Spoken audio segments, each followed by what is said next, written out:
Hello, everybody. Well, welcome to the first installment of Thoughtful Thursdays. Thanks for being here. Gonna share some stuff with you tonight, and I want to preface it with I'm the most grateful person. I'm so grateful, and there are things happening for me now that I thought may never happen.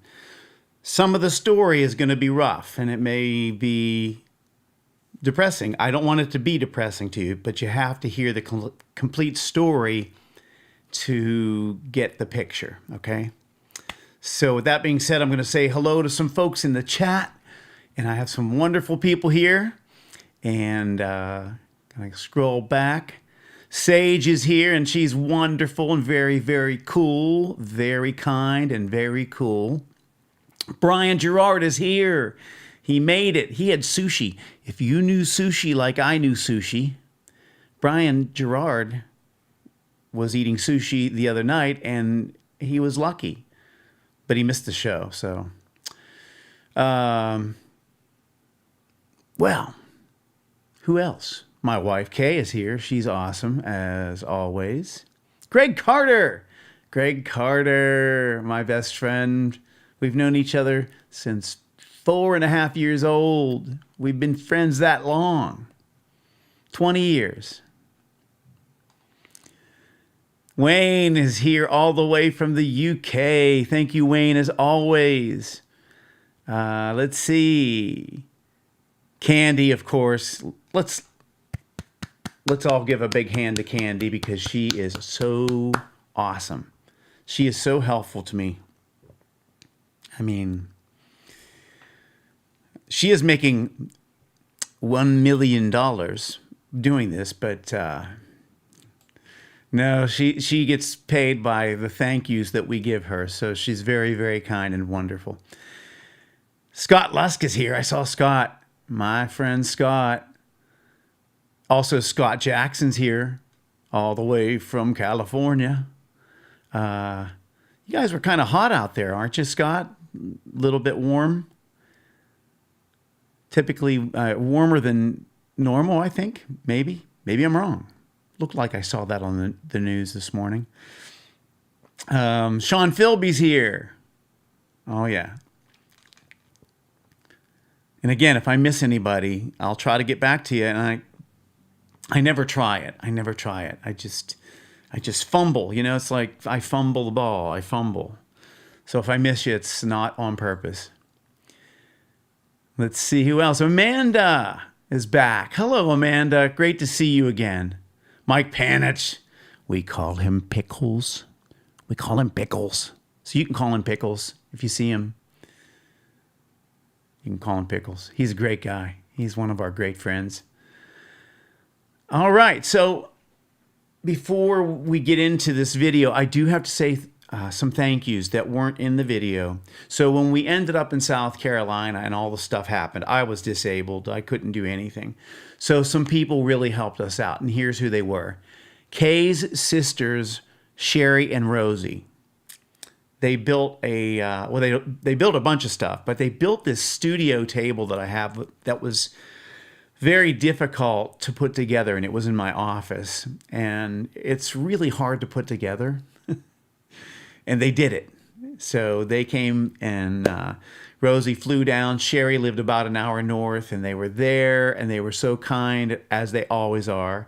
So thank you to them. Also, Bryce Beer was our real estate agent, but not only is our real estate agent there, he was our friend, and he helped us immensely. Also, our friends from Pennsylvania that lived there, Randy and Gina Dancer. Beautiful people. They helped us so much. Melissa Ann. Now, this is an interesting one. Melissa lived around the corner from us. Kay put a post up on a Facebook group for the neighborhood. And I was in the hospital. We didn't have a lawnmower, and the grass was getting really high. So she asked if there was anybody she could hire to cut the grass because we didn't have a mower. And this wonderful Melissa Ann said, I'll come over and I'll do it. And she did it for nothing. just as a kind person. She did this wonderful deed, and we'll never forget her. Never. Also, Jim and Lynn Lasky were very, very helpful. And then people we met there from New Jersey, this wonderful family, the Breeze family. They're going to be lifelong friends. And also, I have to mention Sean Philby again. He came down with the load with me with my studio, and then he came back down again to help move things. So he's a beautiful person and kind as can be. And also my friend Ron Reinhardt, the great keyboard player. He was the second interview I did on this show. He flew up from Florida and helped Kay build some stuff. And I was laid up. So these are people that just beautiful people. And there were many more that were so kind to us, but these people were there physically helping us, okay? So I'm going to scroll back before I get this started and make sure I didn't miss anybody else. I think we're good. Now, here's the deal. It's lengthy. So I hope you stick around for the whole thing. If you can't, then I hope you watch the whole thing, because you'll get the complete picture of what happened and why I'm where I am, and also why I'm so thankful to have some nice things happening right now, because I wasn't sure I would ever have that again. And you guys are part of that, okay? You are part of the great things that are happening for me, just so you know. So I thank you. So I'll be back at the end to answer any questions that I can answer, okay? And I'll hang as long as you're asking me questions, okay? All right, babe. But all right, everybody. I'm really klutz tonight. I'm klutzy klutz. All right, well, sit back, and it's kind of a wild ride, and I appreciate you checking it out, okay?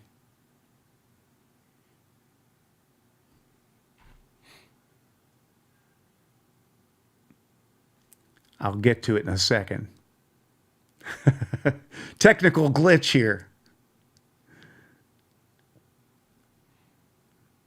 I'm looking at the chat again because I had a button disappear on my OBS. So I'm dancing, and please ignore the man behind the curtain. Let's see. Hang on.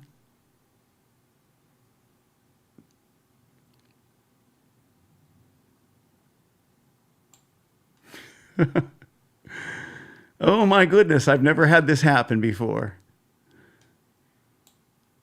Timeout on the field. Hey, Scott Jackson, tell some jokes while I'm stall for me, would you?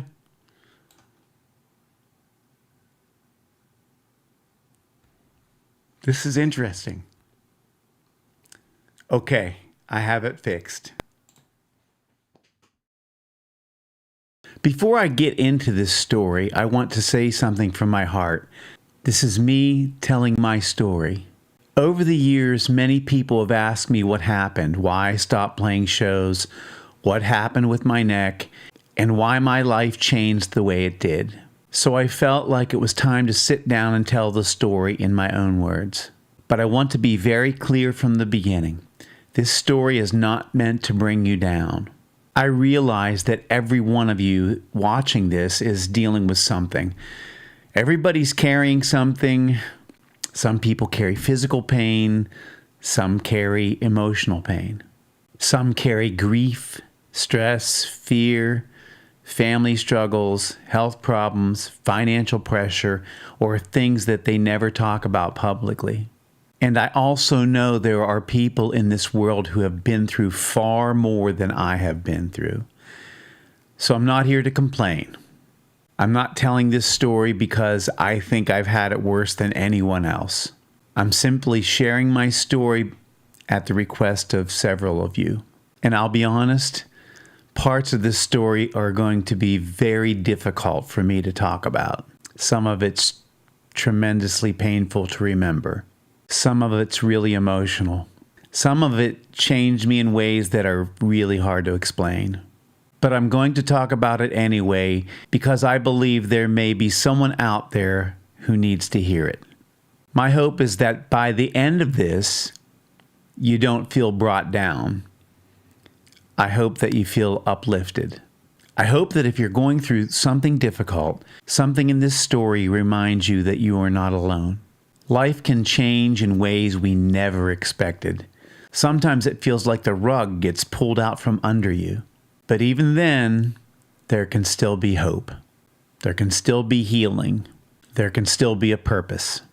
And little by little, with faith, love, perseverance, and God's help, you can still find your way forward.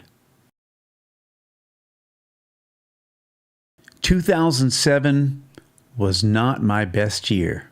In July of that year, I ended up having an emergency appendectomy.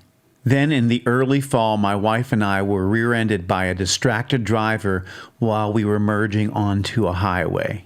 At the time, I had my head turned as far left as I could turn it because I was trying to see clearly enough to merge. And it was one of those difficult angles where you really had to look over your shoulder. The driver who hit us was in a lower car, and we were in a Chevy Blazer. He missed our bumper completely and hit the tow hitch directly, which made the impact even worse. My wife and I both ended up going to the hospital in separate ambulances. Because of my head being turned, they weren't certain that my neck didn't break, so they completely immobilized me. I was strapped down completely and could not move at all. While in the ambulance on the way to the hospital, I started to get sick. Looking back, it was probably because I had a concussion. I kept telling the EMTs that I was going to throw up, and I'm sorry to be so graphic, but I have to tell this story. But they weren't listening because we weren't real far from the hospital. They kept saying, "Buddy, we're almost there, we're almost there," and I knew what was happening. So I was panicking. The only thing I could think to yell was, and I yelled it at the top of my lungs, I yelled, "I'm a guitar player, and I know how Jimi Hendrix died." Now, when I look back on it, I chuckle a little bit, but to be honest, I was screaming that out of desperation. So it got their attention, and they took me out of the ambulance and dumped me on the board, just dumped me sideways while I was completely strapped in, and I did what you do when you're sick. And then they loaded me back into the ambulance, and I was covered in sweat and in pain and all that stuff. So from that point on, I had severe claustrophobia. I was always able to get an MRI if I needed one. I didn't have to have too many in my lifetime, but I had a few. And I was able to get in the tube, no problem at all. Well, not after that. Not after that. That accident left my wife injured with one herniated disc. But because I had my head turned, I had 3 that were bulging and pushing against my spinal cord. I tried to keep going.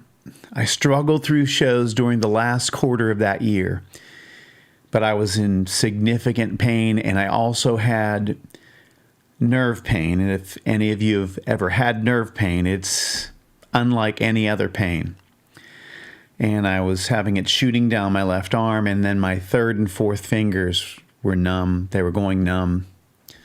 So I struggled through the year. I gave my guys in the band, because we were working a ton, I told them that I had to lay off because I had seen a neurosurgeon, two neurosurgeons, and one wanted to operate right away. Another one, who used to come see me perform, said, "I don't think you should do surgery now."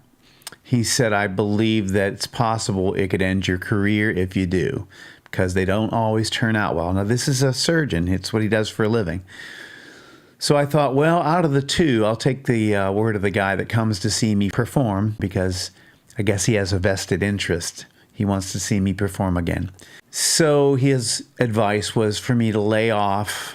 I gave my guys in the band a few months. I struggled through the end of the year. And then I went into teaching out of my home to survive. And his advice was that between 4 and 5 years down the road, they had done studies where people had surgery to treat a condition like that and people who didn't.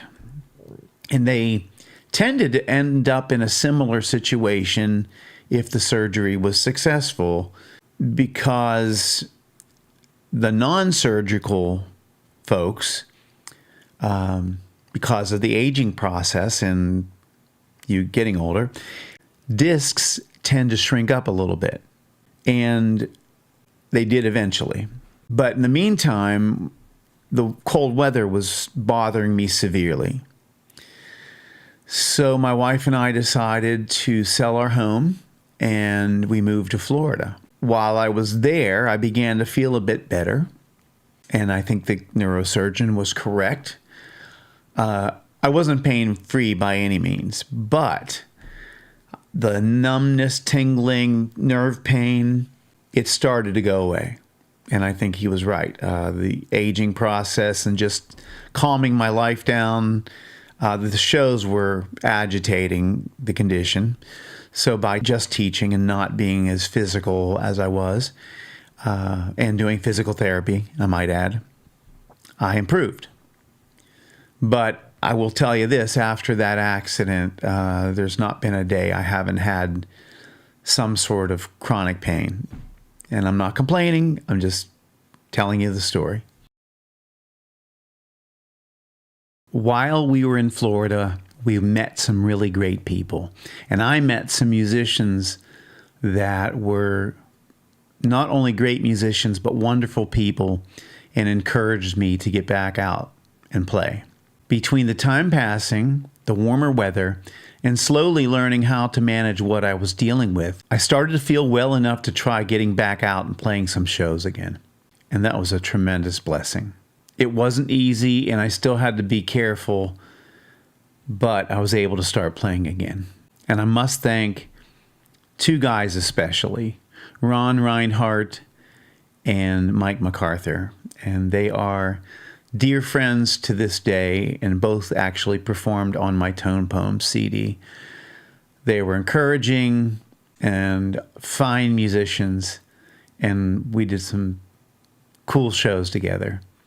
When I look back at that time in Florida, I realized that even though I was still dealing with pain and uncertainty, God was also putting some very wonderful people in my path. There are a few others I'd like to mention. Ella Chadwell is just the sweetest, sweetest woman. She's a fine vocalist, and she helped Kay and I out just tremendously over the years. She's a sweet, sweet person. Her and her husband are kind. They're kind as can be. I also had people like Mike Gibalisco. He gave me a job working at a church down there, playing guitar, and a bunch of other people. There's just so many. I met great people, and I have lifelong friends in Florida because of it. I think those of you who've been here for the shows I've been doing know that I'm a silver linings kind of guy. So through all of the troubles, there were silver linings. Silver linings for sure. Being in Florida gave me a chance to breathe, reset, and slowly find my way back to music. We didn't stay there. In all honesty, my wife wasn't crazy about it, and we were far from family. We were far from family. So it just wasn't meant to be the place where we would stay. But I'm certainly grateful that we were there. We were actually only in Florida a little over a year, but a great year it was, at least for me. I knew it was the right thing to do to move out of there. I would do anything for my wife, and she's an amazing person. Amazing, amazing. So I think some of you have seen my friend Dave Powers on the show. So I still wasn't feeling like I could carry shows like I used to, because I did my thing, you know. I was the band leader, main entertainer, vocalist, guitarist, all that stuff. And I just didn't feel well enough yet. So Dave said, why don't you come to Columbus? It'll get you closer to your family, and I have work for you. So I talked to Kay. She said, that's great, let's go. She was okay with that because that got us within 3 hours of Pittsburgh. So we went, and we were there probably a little over a year. But it still felt far from home. And to be honest, I had a great time in Columbus because I got to work with Dave and another guy that I love, Lou Chamoose. And it just, well, there wasn't enough work for me, to be honest. And I thought, well, I can try to get my thing back together in Pittsburgh. I always worked a lot. I was very blessed. I always had tons of work. I'm one of those musicians that was just blessed, and I always was employed. There were years in my early career where I played over 300 shows, and that is no lie. So we went back to Pennsylvania. We found a place in a neighborhood that we loved, and it was a half an hour from my family and about 50 minutes for Kay to her family. And we loved it. We loved our neighborhood. We loved our neighbors. Our plan was to stay there for the rest of our lives. This leads me to August of 2014, and this is something that's tough for me to talk about. At that time, I was playing a show every Sunday in a place called Bridgeville, Pennsylvania, with my dear friend Curtis Swift. We had a steady Sunday at a club, and it was an outdoor venue. We always had very, very nice crowds, very crowded, but great people, just there to have fun and listen to some good music. This particular Sunday felt like one of our typical Sundays. Great crowd, they were really responsive, wonderful energy at the venue, but there's something that happened that night that I'll never forget. And I'm constantly reminded of what happened because it played a big factor in why I'm like I am. Around 6 o'clock in the evening, a guy came up and asked me if I could play him Bruce Springsteen's Pink Cadillac. Now, I recognized this guy from other shows, but I didn't know him. I knew his name that night because when he asked for the song, I said, "What's your name?" And he told me his name, and I said, "Okay, I'm going to play Pink Cadillac for so-and-so." And he's a big guy, very, he's a bodybuilder, big guy. Pumps his fist in the air, fist pump, yay! You know, like he was Mr. Happy and got his tune. And I thought everything was just fine. We played that show from 4 p.m. to 8 p.m. So we continued on with the show, and there was a guy that he was friends with that was there that night.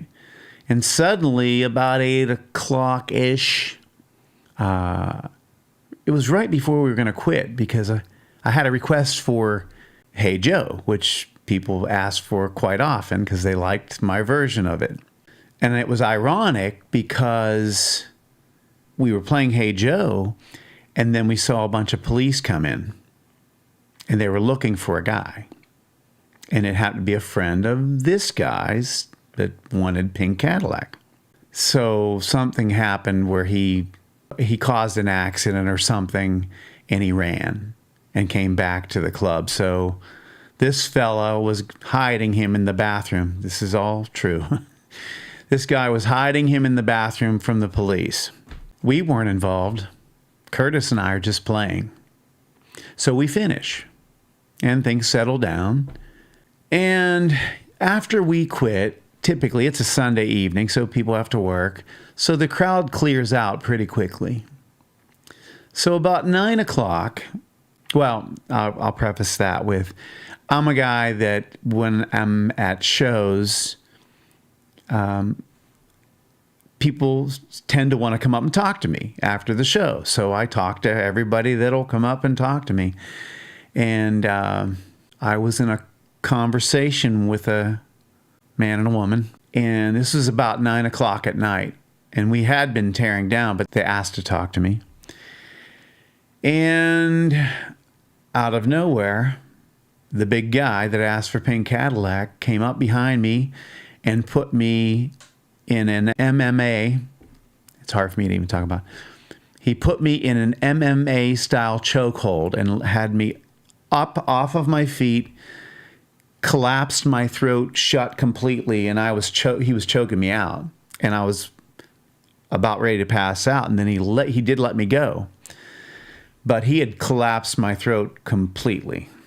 And, of course, I was, first I was dazed because I was clawing at the guy, because I'm thinking he's going to kill me. And, I'm not a self-defense artist, or I'm not a fighter. I don't cause trouble. I'm a guy who spent the majority of his life just trying to make people feel good, because I love playing music for people, and I know it's powerful, and I know it's a gift for us all. So the guy chokes me out, and it was just an ugly, ugly scene. So long story short, because of that incident, I end up with my neck not only re-injured, but injured even further. And I'm struggling not only with that, the physical part of it, but I was completely freaked out. I called the police. Can't say too much, and I'm not going to say too much, but all I can tell you is the guy who did it had a pretty severe court docket sheet of stuff, assaults, long list. Nothing happened to him. It was really not good for me. I ended up quite depressed, and not only that, I was diagnosed with PTSD. I saw a counselor for 2 years. I was out of work for close to 4 months after that. I had to get epidural injections. Now, I'm telling you all of this stuff. It's not just to tell you about this horrible story, because, to be honest, I don't like talking about it. I just don't. It's troubling. It's like reliving it over and over. But I'm telling you this because when the guy did this, I had to get these injections. They were epidural injections. First round only helped me for a few days. The doctor I went to said, actually, that's a good sign. I guess they kind of give you a lower dose to see if it's going to have any effect. I went back and had a second round. They worked very well. That being said, what I didn't say was that I was having severe left arm nerve pain, shooting pain down through my arm. I could not lift my arm straight out in front of me to shake hands without having excruciating nerve pain. So I had these shots, and the second round helped, and I got back out, and I'll be honest with you, I didn't go to a show after that without protection, and I don't mean a bodyguard. And that's all I'm going to say. It freaked me out. I'm not a guy. I'm not a violent guy. Like I said, I'm a guy that's lived his life trying to help people, and lift people up with my music. Always felt like that was my lot in life, was to be a guy that picks people up. So I didn't enjoy shows as much, but I went and did them. And over time, it was a little bit easier, but I had to get a restraining order. Guy ended up showing up at a show at the Rivers Casino, and I ended up having to stop my show and get the casino people to throw him out. And, it's just not a way to work. It's just not good. I will say this. He's an individual that has a family that's connected. I'm just going to say politically, we'll call it. And that's all I'm going to say. And this isn't, it's all true. It's all true. So, and I'm going to say this about the guy. I pray that he comes to Jesus, man. I hope he gets his life together, because he can't be a happy guy. I mean, he causes trouble all the time. He's my age. He's a guy that's been running around causing trouble for a long, long time. He did more damage to me than he probably knows, although I think he targeted me, wanted to hurt me. It was pretty well known that I had an injured neck from the auto accident, so I think the chokehold was definitely on purpose, and mission accomplished, I guess, but I'm still the winner, because, I'm not done, but it wasn't easy. And I'm going to give a shout out to the girl I went to see. Her name's Chrissy, and I went to see her for 2 years. And it was hard because, I couldn't figure out, why,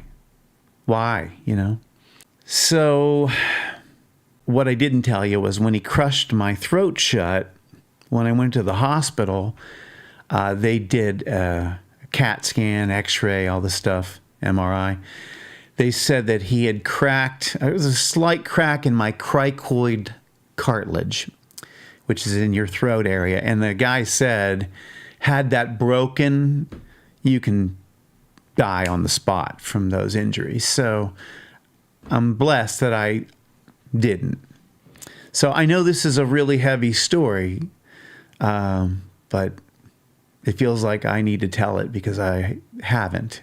And you don't understand why I'm where I am until you hear that. So I get through that, and I get the shots, and I get back to playing, and, I'm a changed person, actually, forever. I'm probably a bit more jaded when it comes to humanity, but I'm not done being positive, and I'm not done being kind, and I'm not done being uplifting for people. But I do know that there are evildoers on this planet, and I happened to run into one, and it left a scar. But again, I move forward. And I still am moving forward. So even though I'm moving forward because of the auto accident and because of what that guy did to me, the amount of chronic pain I was carrying around had increased. And I live with it. And my wife will tell you, I'm not a guy that complains. I'm not a complainer. I do my best. I just, you got to deal with it, and you keep moving forward best you can.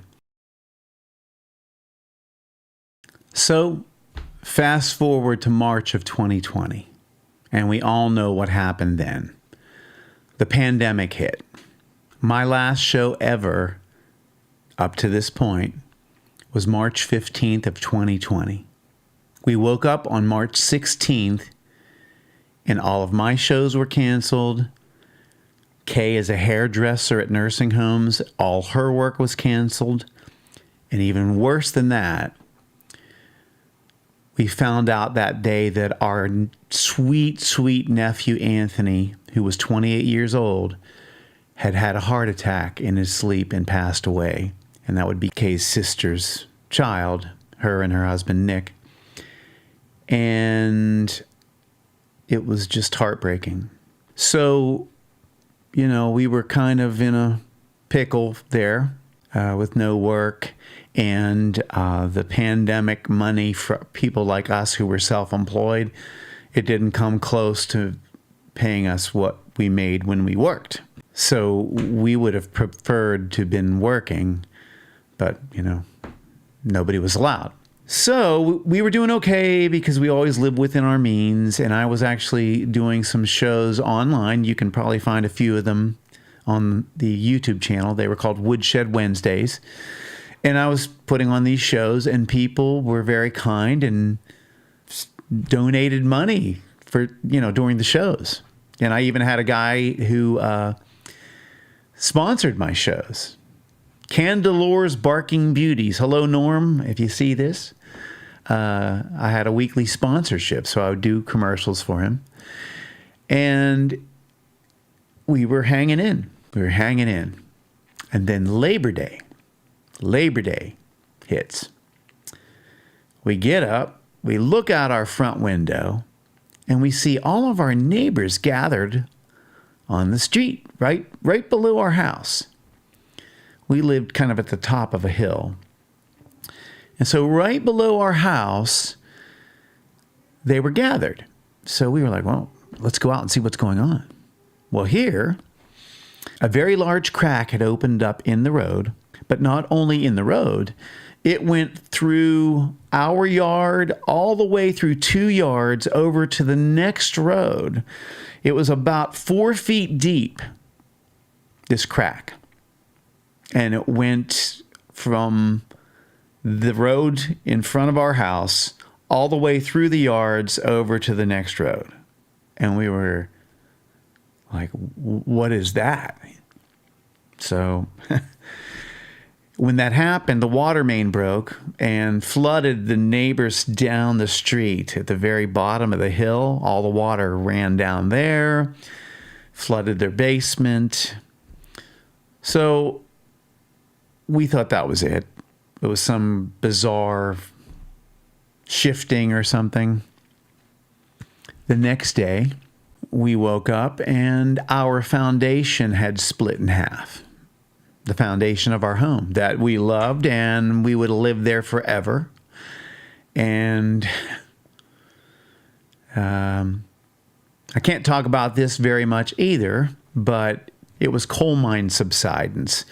And there was coal mining in the area. Wasn't supposed to be in our neighborhood. They said we lived in a neighborhood that was a buffer between mines.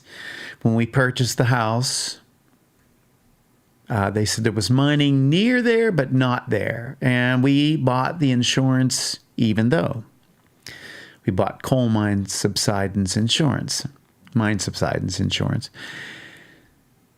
But then you find out if the company has an active permit in the state that did the mining, which was done 20 years prior. I found this out after the fact. If they have an active permit, you can't use the insurance. You have to deal directly with the mine. So the mine sent a guy out, and he said, yes, your house is totaled, because we saw other stuff going on. A month before that, our picture window was working itself out of the house. So there were things going on, and we eventually figured out what was causing it. So anyway, they claimed responsibility right away, but then proceeded to make it really difficult on us. And it took 6 more months to come to an agreement. We couldn't go anywhere because we didn't have the money to do anything. And we had to deal directly with the coal company instead of the insurance. So it was sad, super stressful. We were in a house that was literally popping and cracking every day, every night. We were trying to sleep.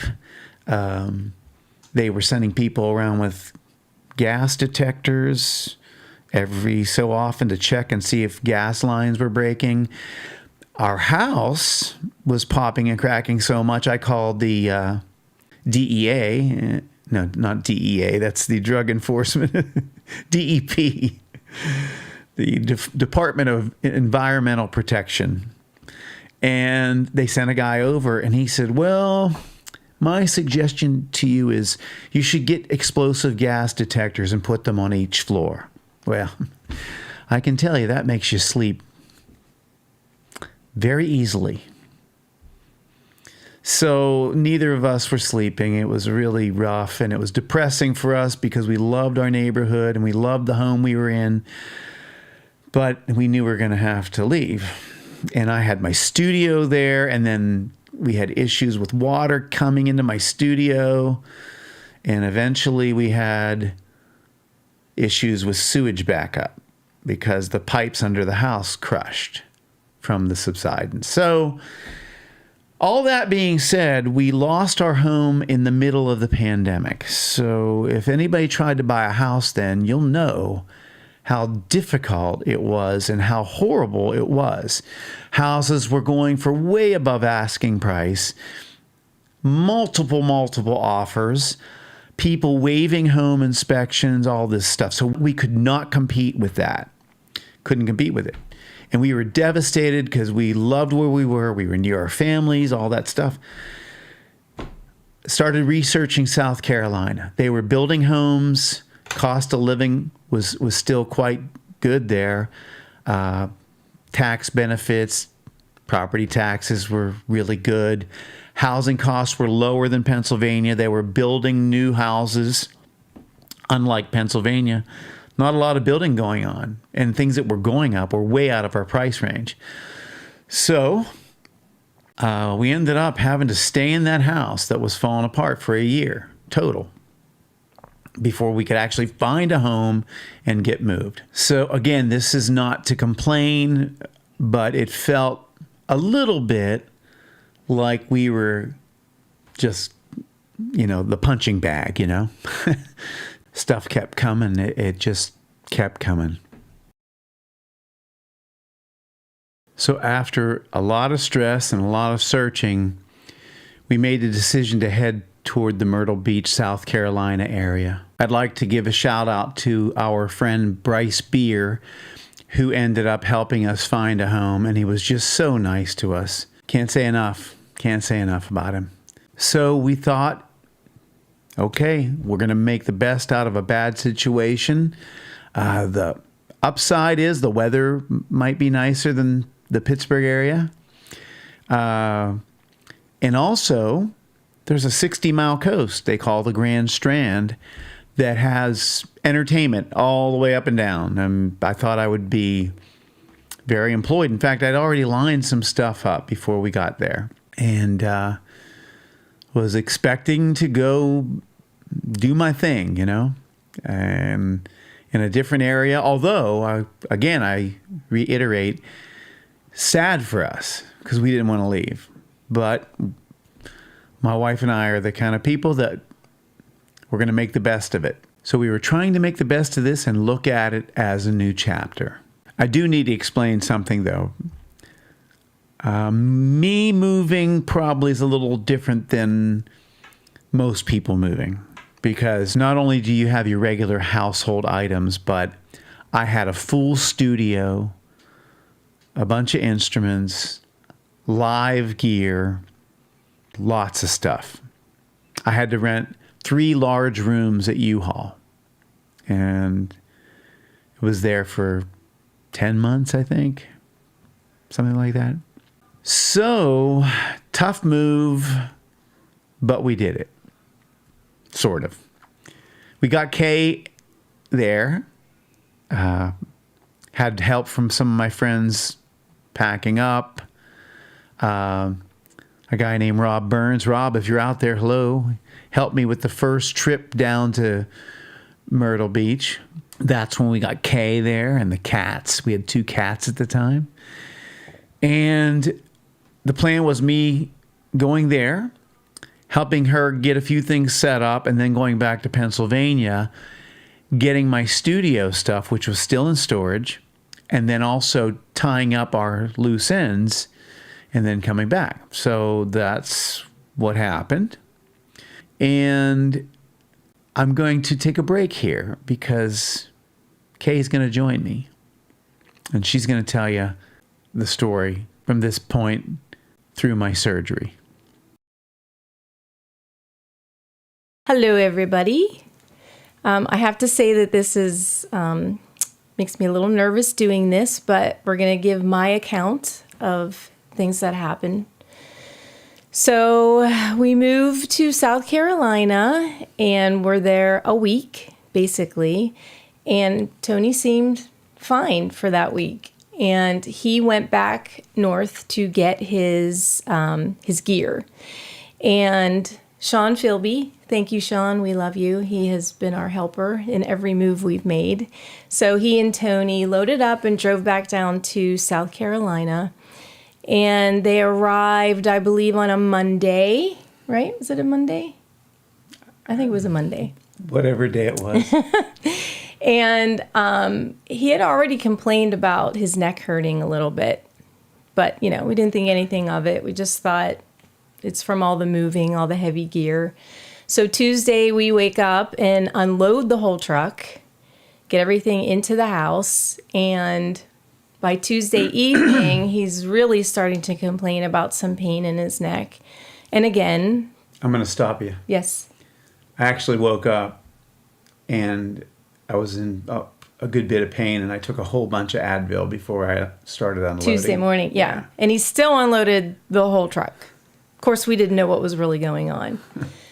So Sean went back home Wednesday and just progressively kept getting more pain. And it was about 3 a.m., Wednesday night, 3 a.m., that we finally decided to go to an emergency room.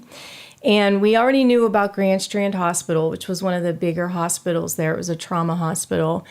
And they have offshoots. So they have a North Strand and a South Strand. And, we've only been there a week and a half, so we didn't know really where to go. We were just looking places up. So we ended up taking him to the South Strand, not knowing that it was really kind of more like an Urgicare kind of place. So we were hoping to get an MRI for him, but I think they had like maybe 2 people working there.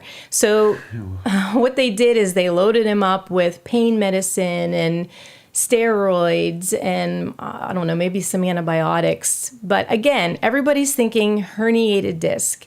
But those doctors were the ones that gave us the name of the neurosurgeon of the practice. So we go home. Thursday, I wake up. I call to make the appointment. They can't see him till the next Tuesday.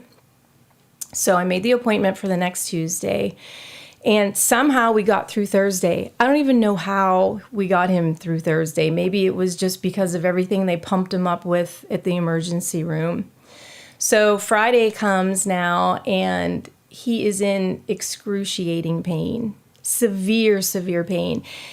Even trying to drive anywhere, we had speed bumps in our neighborhood. To go hardly moving and go over a speed bump, he was in excruciating pain. So Friday, we decide, we need to take him to the emergency room again. This is just getting so bad. He can't stand it. And I thought, well, let's call an ambulance. We wanted to go to the Grand Strand Hospital, and we knew it was further. And I thought, I know what it's like for a speed bump. So maybe if we get an ambulance to take him, they can give him something to relax him. Hopefully it'll be better getting him there. So the ambulance shows up, and we tell them we want Grand Strand Hospital. And they tell us that because of COVID, they have to take us to the nearest hospital, and we cannot go to Grand Strand. So we really felt like we didn't have any choice. So we had them take us to this hospital that we're not going to say the name of, but it was horrible. And, this is around the time of COVID, so they would not let me into the hospital. So I followed the ambulance in my car, and I had to wait outside for him. And he really needed an advocate because he was in so much pain. I've never seen him in that much pain. So I'm waiting in the car. He goes in and he's texting me. And, you're going to hear more of this story from Tony as well. But I'll let him tell most of that story. I'll just say that the doctor thought he had pneumonia. And I thought that was, yes. She said, "We know why your neck hurts. You have a slight bit of pneumonia in your left lung." And I said, "No." I kept telling her I needed an MRI. And you'll know when you see this video how much I would not want an MRI because I became pretty claustrophobic after the car accident and then after the other incident that further injured my neck. So I was so bad that I knew I needed an MRI, and the doctor refused. And her bedside manner was probably the worst I've ever seen ever. And they had me do a CAT scan. And they did a CAT scan on my chest, and that's how they found out they thought there was a small amount of pneumonia.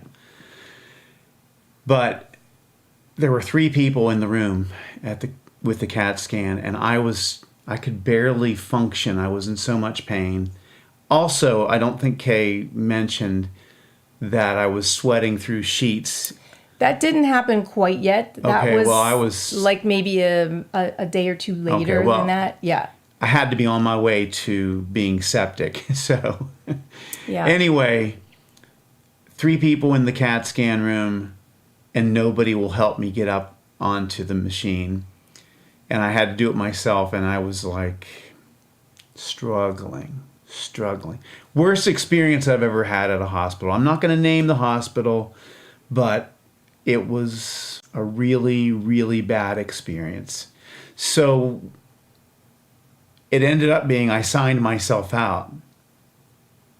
Nothing was done, except for they charged us, $10,000 or $12,000 or something like that. Yeah, and they sent you with antibiotics. Yeah, so they misdiagnosed me and sent me home with some antibiotics and maybe some painkiller, and charged us $10,000 or $12,000.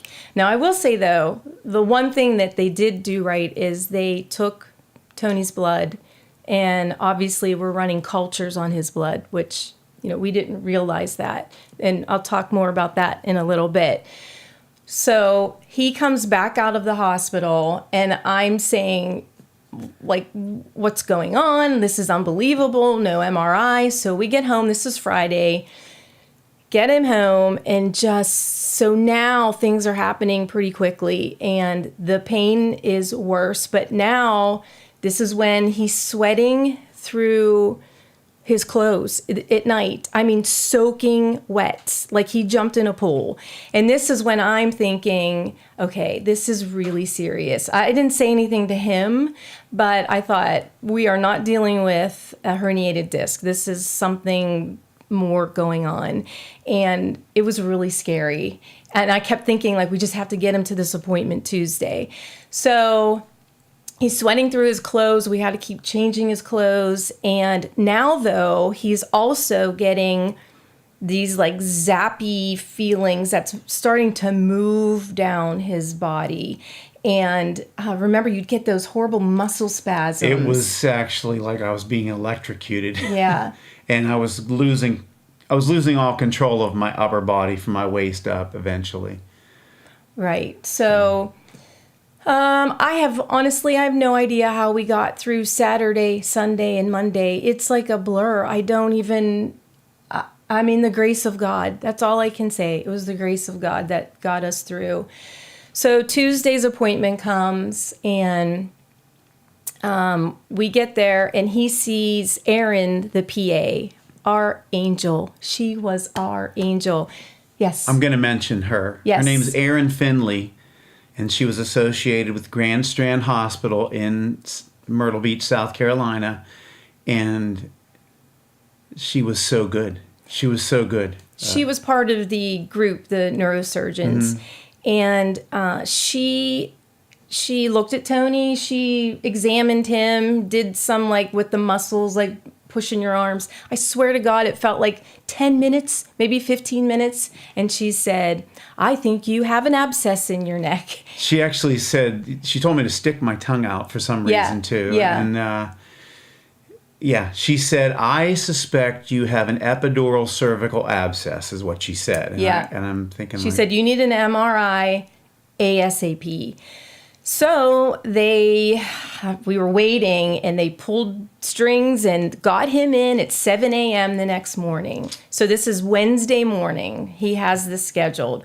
We go home Tuesday night, and I'm laughing. It's funny now, but this wasn't funny at the time. But we go home, and because Tony has such trouble having an MRI, which a lot of people do, and you'll find out more why too after his accident, it was worse. But so he says to me all of a sudden, oh no, we didn't ask if it was opened or closed. Call the hospital and ask them. So I call the hospital, and they say, oh no, it's closed. We only have it closed. And he's sort of freaking out a little bit. Cancel it, you have to cancel it. So I didn't know what to do. I'm a stubborn Italian. Yeah. So in her defense, I was pretty adamant because I had such bad claustrophobia, and you'll know why after watching the video, that I made her cancel it, which was a stupid, horrible idea. Well, in hindsight, But I mean, I knew it was a horrible idea, but I thought, okay, I'm canceling it. So Wednesday morning comes, and of course, he's not at his appointment. And Erin, the PA, calls, and she is livid. I mean, livid. And she said, I'm trying to explain to her, oh, he has such a hard time. And she said, you tell Tony that he has to have this MRI, and it has to be closed because we're going to see a better picture of what's going on. And if he doesn't go, he's going to be paralyzed or he's going to die. And I was just like, and I told him, I said, Tony, this is really serious. You have to go. And they ended up getting him in like a few hours later. So, I mean, he knew the seriousness of it then. You hear paralyzed or death, you have to go. So. I didn't have to. Yes, you did. Yes, sir. I would have carried you there. So we get him to the hospital. I'm in the waiting room, of course, praying. My faith, it means so much to me. And I'm praying, Lord Jesus, please just let him make it through. And I keep looking at the door, like waiting for them to wheel him back, like he can't do it. And he did it. I'm so proud of him. Okay, so I could not get through prior MRIs again. You'll know why. And I think they're pretty good reasons. But I knew I had to do this. So for those of you who have claustrophobia and can't get through an MRI, here's what I did, because maybe it'll help you. Now, I'm a musician, so I did musician things. They put me on the table before they're sliding me in, head first. First of all, they said, we're going to immobilize your head. I said, do not do that. I can't do that. Again, it was because of the ambulance ride I had after the auto accident. So I said, I promise you I'll be still. And so what I did was I laid perfectly still, and I never opened my eyes going into the machine. And then the magnets are banging, and they make rhythms.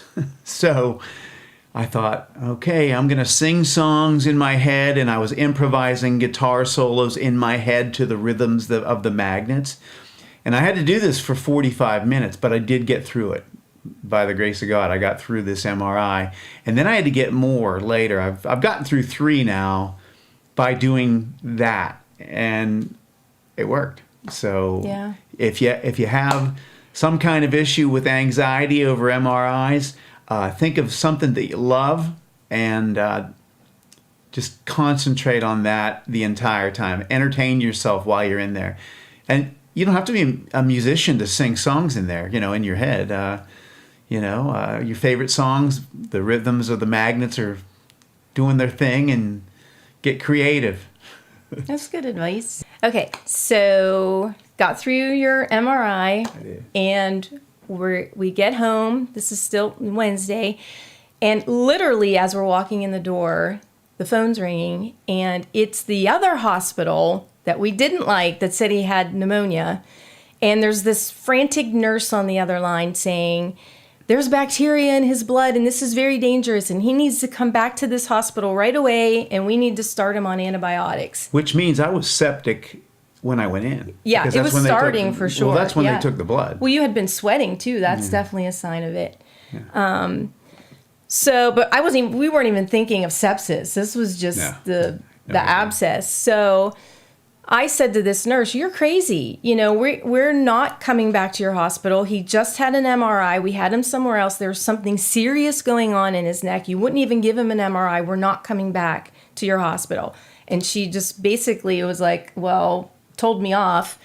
So I called Erin right away, and they rushed the results to Erin. So when I called her, she had just gotten the results. And she said to me, "Don't worry about that other hospital. We will call them and get the results that they have from the bacteria." And she said, "You have to get Tony to the hospital immediately. He has a very large abscess in his neck, and he needs surgery." So, of course, I don't want to tell him he needs surgery because, well, you might say, "I'm not going." So I just said, "Tony, you have a very large abscess in your neck." And Erin said we have to get to the hospital immediately. So most of it was true. I just left out the surgery part. So Small detail.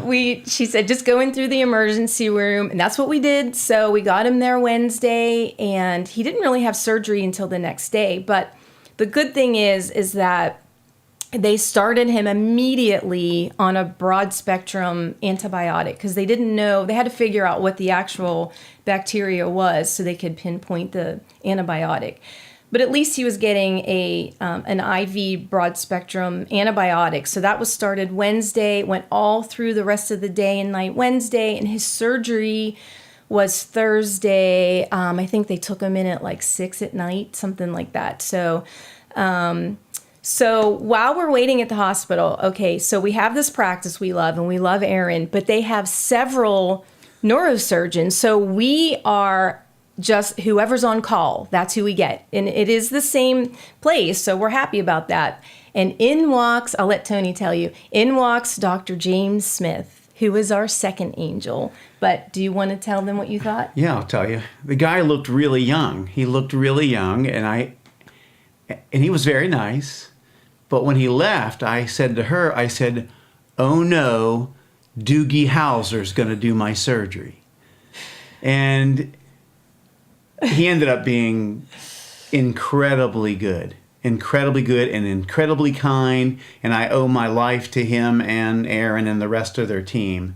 And I owe the fact that I'm not paralyzed to them as well. So, but I was thinking, oh no, I hope this is not his first neck surgery because he looked that young, you know? He looked really, really young. He did. But then on the other end of it, I thought, well, he's probably like, he knows the cutting edge stuff. And he did say, "This is my favorite surgery to do."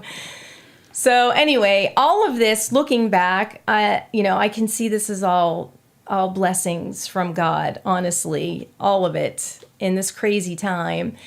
So anyway, Thursday comes now, and they take Tony in, and we were waiting for you to go.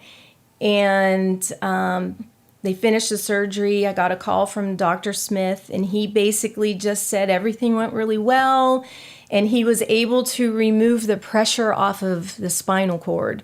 So this is what was causing him all those weird feelings and the pain, is that his spinal cord was actually being pressed on by this abscess. I mean, it just blows my mind to think that that's what was going on. Well, I believe it actually broke open. Oh, it had to have to get in your bloodstream. Because when I woke, before the surgery, I said to the doctor, I said, "Dr. Smith, I'm a musician. I play guitar and I sing.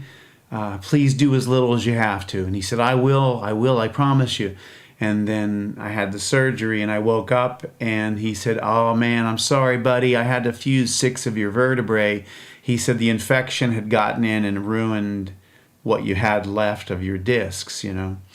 So, Yeah, that's what he said to me too. Unfortunately, I had to do 6 levels. And of course, it just made me sick to think. I knew how he was. Reality hits you of, on top of this, like, oh my gosh, he has sepsis. And, I know people that have died from sepsis. People die every day from sepsis. And that was terrifying. So we had that to deal with it on top of it. But it was just sort of like one step at a time. So I probably left the hospital about midnight, I think, that night. And he was really, really out of it. So I went home, and now, we don't know anybody. I've only been in this house for a week and a half. We have boxes everywhere because we couldn't put anything away. He was in so much pain. yeah. And Yeah, this was my first full week there was this week. I mean, yeah. because I was there a bit to get her in the house and the cats at the time in the house, and we got a few things delivered, I guess. Mm-hmm. And then I went back to Pennsylvania to get my studio and then take care of all the other stuff that needed to be taken care of to close out the move. And so this right here, she's a saint. Well, I don't know about that. I put her through the ringer. No, I did. I really did. Look what you went through. Well, yeah, but you were there by yourself, and you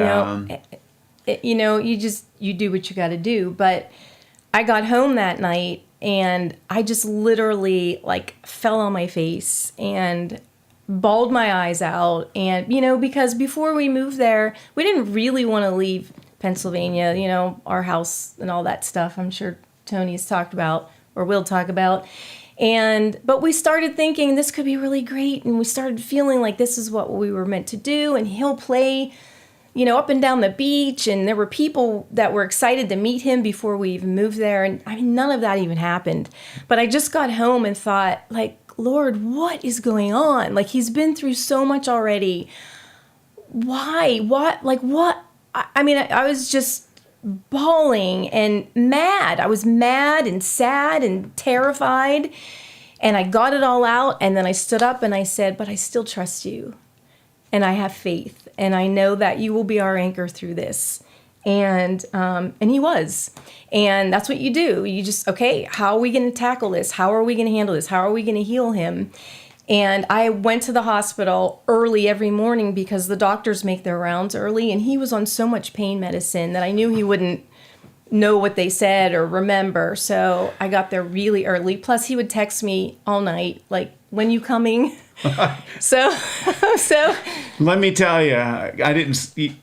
For those of you who've been to the hospital, you don't sleep real well in the hospital, no matter how much pain medication you're on. And to be honest, the pain was super intense. And they gave me very strong stuff that took the edge off of it, but then it would run out and wear off. And if a nurse was late coming in, then it was excruciating. And I had one young nurse that I wasn't real thrilled with. Everybody else was great. Yeah. I don't know what she was doing, but she was always late with my medication in the middle of the night. And I actually had to ask her to, can you try not to be? Because it's super painful. I don't think that made a difference, but I felt bad for you. Anyway, tough. She was back and forth for 10 days. The third day, I think she relaxed a little bit because we finally got word that the sepsis hadn't damaged my heart, right? Well, what the infectious disease doctor, when they figured out what the actual bacteria was, he said it likes to go to the heart valves, which was terrifying. So they did an echocardiogram, and they said, in fact, I think the one nurse said, his heart is better than mine. I did hear her say that. They brought it into his room and did it right there. So I was actually there watching, and they were telling me, and they said, everything's fine. His heart valve's fine. His heart looks great. So I did feel better about that. It still can sepsis itself can attack other organs or, leave you with kidney issues or whatever. So, but I just tried not to think about it. It was just each day was its own, and we'd go in and watch the Golden Girls was about all we could get on your TV.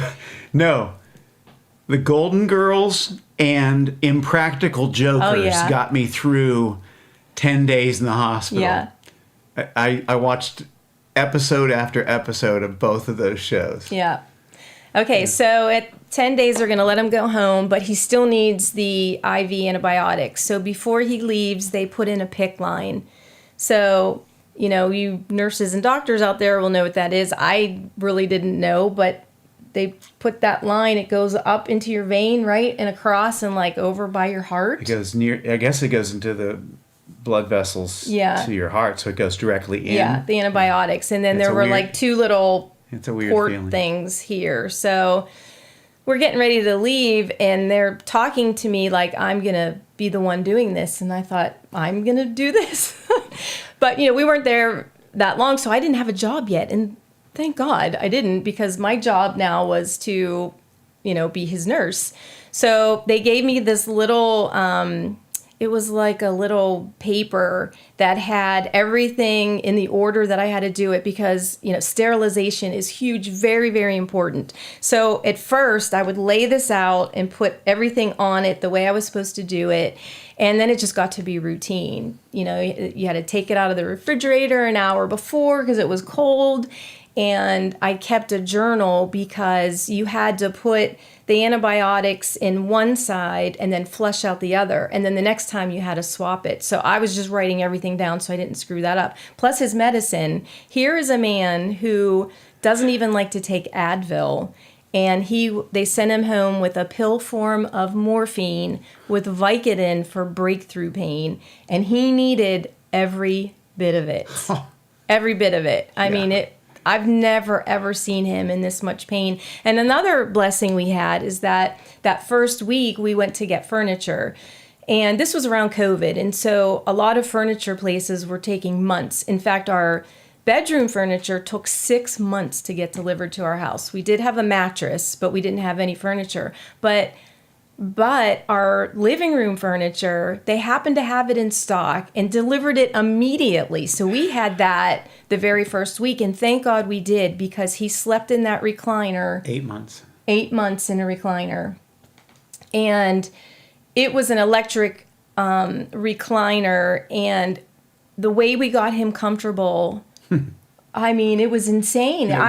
He had a pillow behind his back and behind his neck, and then I would move him in teeny tiny little increments, and he'd like tell me when to stop. But that didn't last very long. You would get uncomfortable pretty quickly. It was a rough. The surgery, and we'll show you some pictures. You'll see them. The surgery was the posterior version of the neck surgery. So there's an anterior, which people that they get it through the front. They couldn't do that. They had to go in through the back. So it's much more invasive. You have to cut through a lot of muscle, a lot of nerves. It's a painful. All I can tell you is I hope I never have to go through that again or something like it, because it was the.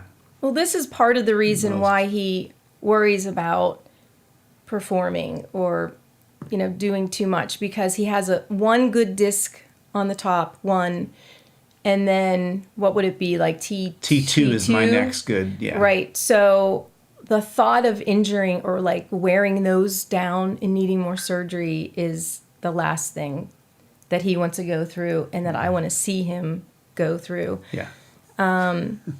But so, one day at a time, and a poor guy was allergic to every single antibiotic. And not right away, it would be a week or two, and then he started getting, we have pictures, maybe you can show, I'm not you don't want to show that this. picture? No. He had this rash all over. I was getting rashes all over my neck and face, and I felt horrible. It just made me feel terrible, yeah. And they would send another one, and we'd try another one. I think we tried 3 different, like, liquid versions. And a nurse would come every Monday to take his blood and change the bandage. So thank God for her coming over.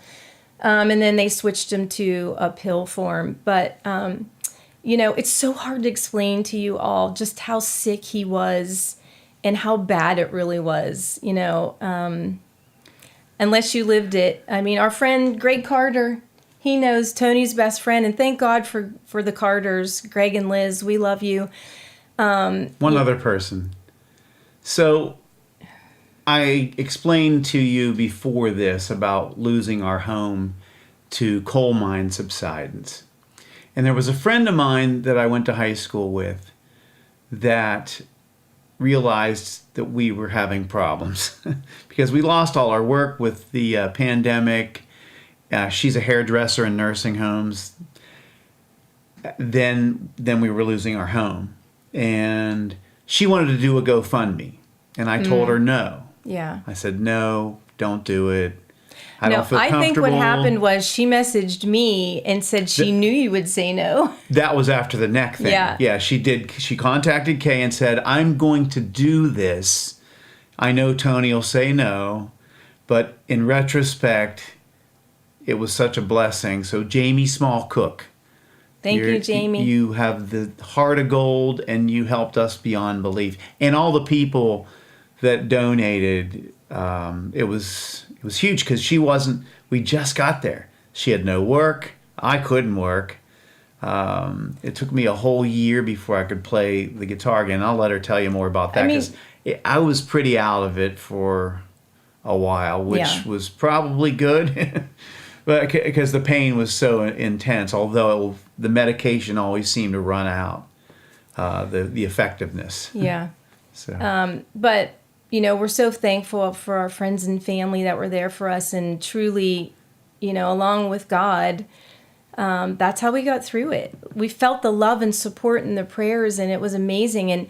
And back to Greg Carter, Tony's best friend. It's just how crazy that these little boys who grew up together would end up having basically the same surgeries. Greg had 11, I think, surgeries. Now, and the reason for the neck issues were different, but Greg was somebody that Tony could call and say, I feel this or that. Is that normal? Is this normal? And that was a huge blessing to have him because, I didn't know. We didn't know what was normal. And I do want to say, when we moved to South Carolina, we had some nice people that were there that helped us through this period too.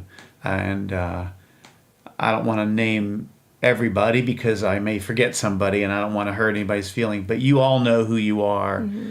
And it certainly didn't go unnoticed, and it's forever appreciated. I can tell you that. Yes, we appreciate you all. We're not knowing what Tony's going to be able to do. Is he going to be able to play? Will he be able to sing?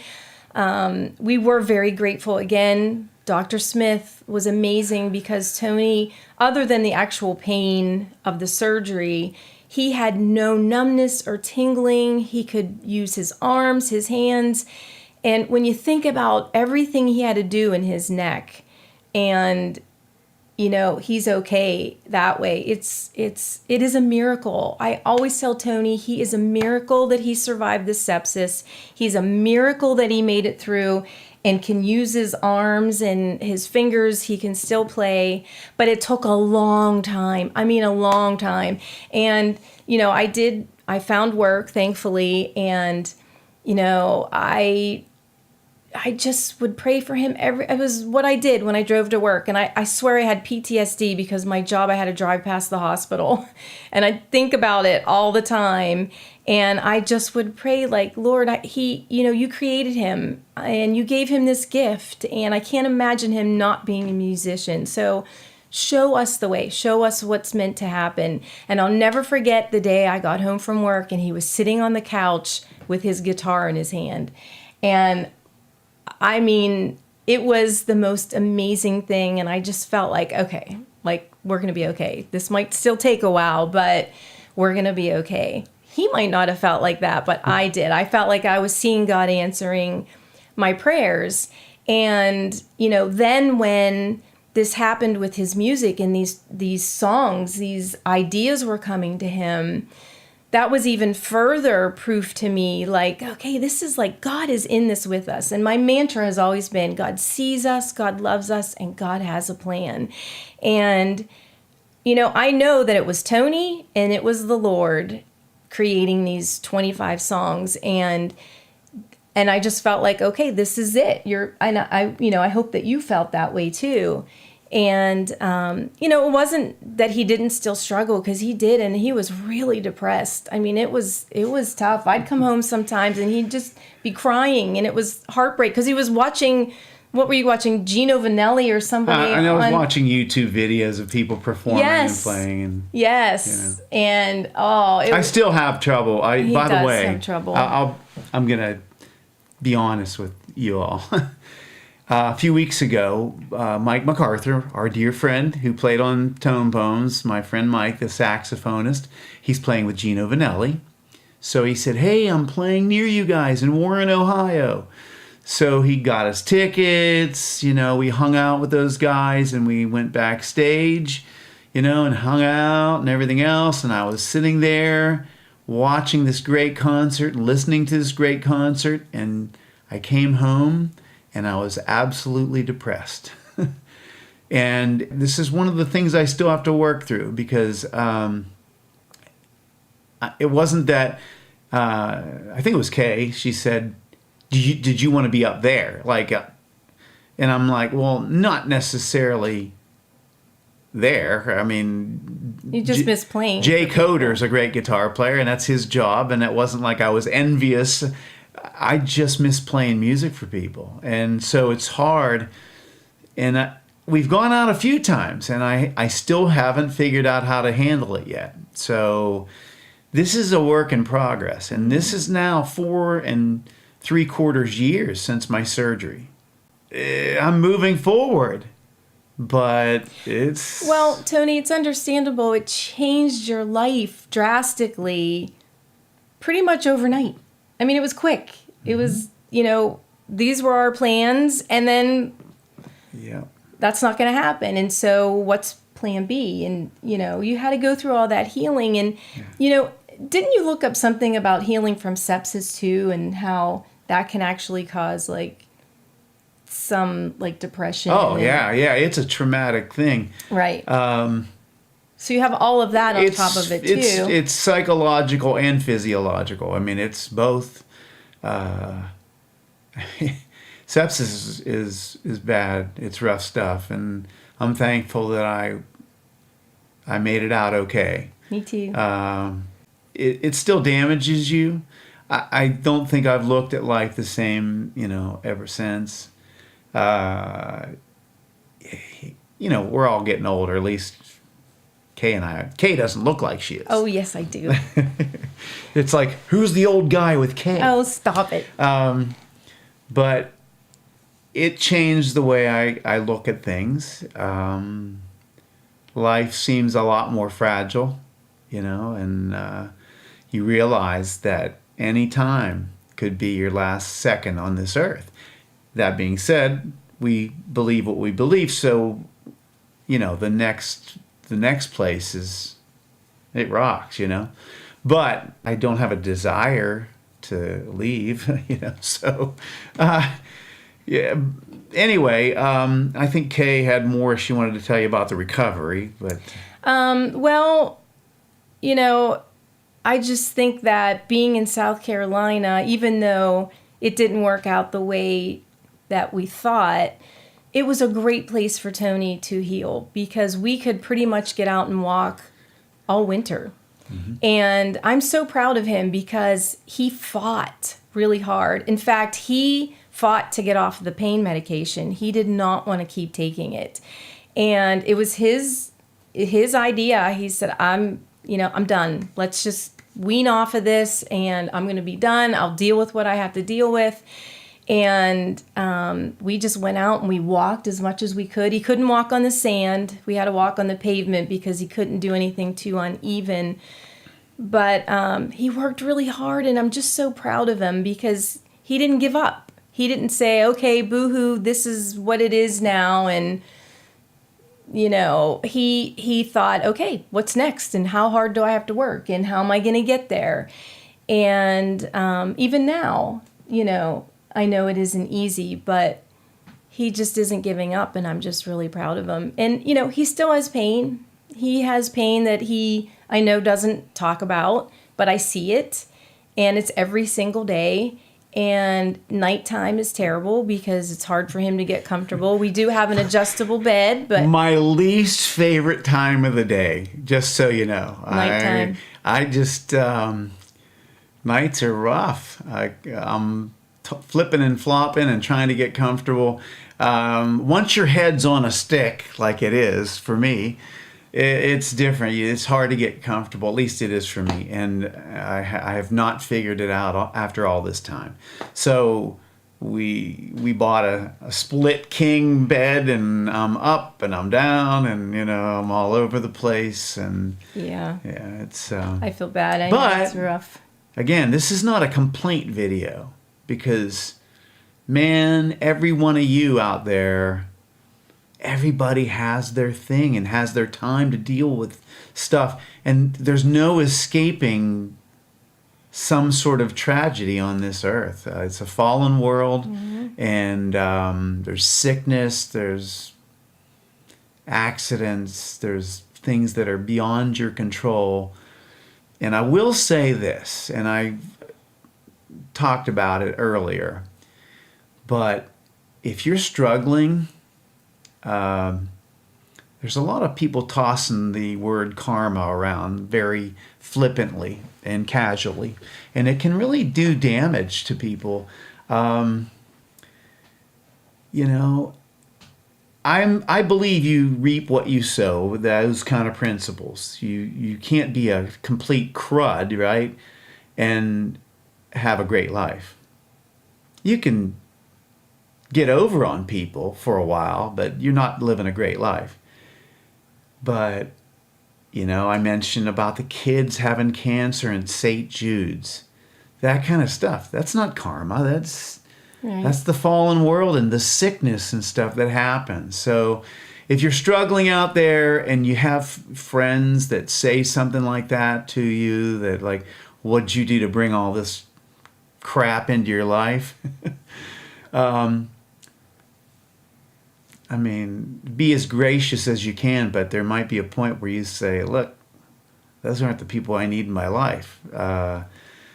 Your friends, that people that love you will lift you up. They'll be there and they'll lift you up. Yeah. So enough of my preaching, you go. And and also you need to find the gratitude. It's hard when you're going through it. It is so hard to see the good or to be hopeful, but that's where faith comes in. And we have a lot of faith, and no matter what, I just kept having hope and faith and gratitude. And then when you get through something, you can look back and say, okay, I see where God was in all of that. And we just try to remember that, like how he's gotten us through. And you were talking with Jamie on your video that every night we try to say, at least 3 things that we were grateful for that day. And I just think it's really important, no matter what you're going through, to look at what you're grateful for and what you do have and what you can do, and the love you have around you and the great friends you have around you and your family. And it's not always easy. We know. Trust me, we know. It's not always easy. I'm sure you feel like I'm preaching to you a lot, and you help me. So that's what we do. We lift each other up, and you get through it. You just get through it. And, Tony still has some ways to go. His throat is really tight because the muscles, and you can tell, like here, he's really tight. And so that really affects his throat. So it's, when your architecture is all altered as much as it was, you're designed to have shock absorption in your spine and all that stuff. And so when you get so many levels, everything else has to compensate. And so basically it's a lot of neck, shoulder, and shoulder blade pain. That's mostly what bothers me. You do choke easy. Well, yeah, you can choke easily, for sure. If I lean my head the wrong way, drinking water, I've choked myself several times. Because, I have very fixed neck. It's just it's a stick. My head's on a stick. And Tony has researched and cannot find anybody else that has had that much fusion. In fact, after surgery, when he was able to go to physical therapy, the girl was wonderful, but she admitted, I don't know really what to do with you. In a few weeks, I finally asked her, I said, have you guys ever, because I could tell they were running out of things to tell me. And because I'm limited, I can't do the typical things. I can't stretch side to side. I can't do that kind of stuff. I have to really watch. I'm not supposed to lift much over my head, all this stuff. So I asked her and I said, have you dealt with anybody with 6 levels of cervical fusion? And she said, no, not close. So I've researched it for years, just trying to find other musicians and trying to find other people that have a similar case, and it's really been difficult because I can't find it. My friend Greg, he's got more fusion than I do, but he doesn't do what I do. He's retired. Not that I'm making light of his situation, because he went through the absolute ringer. Really been through it. Yeah. Yeah. Several infections. Yeah. 11. Can't even imagine 11 surgeries.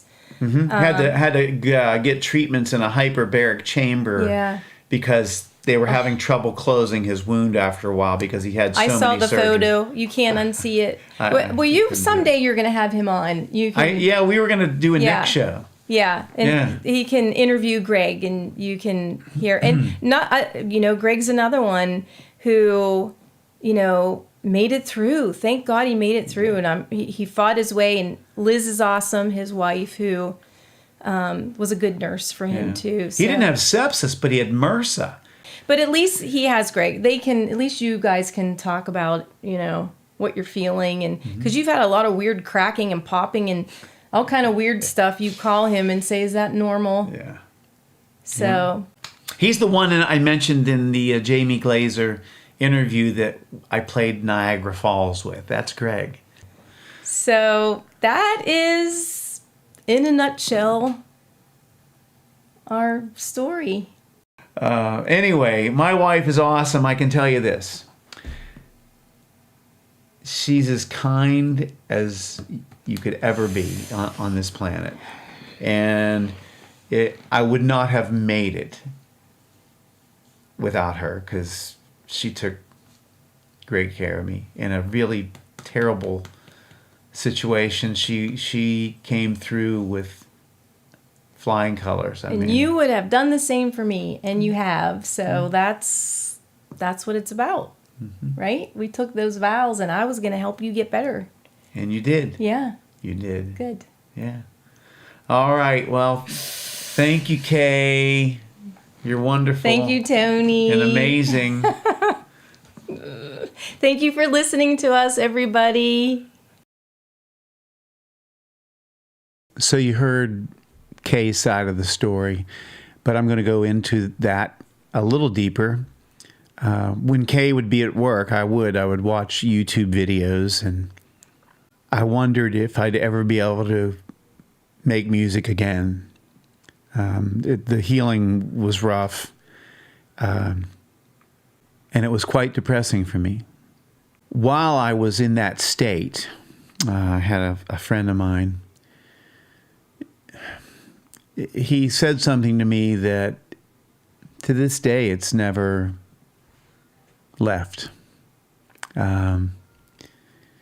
He said to me, "Interesting. I wonder what you've done in your life to draw all this stuff upon yourself." And I hung up the phone with him, and of course it sent me into an even worse funk. And I searched the recesses of my memory and tried to remember anybody that I had hurt or,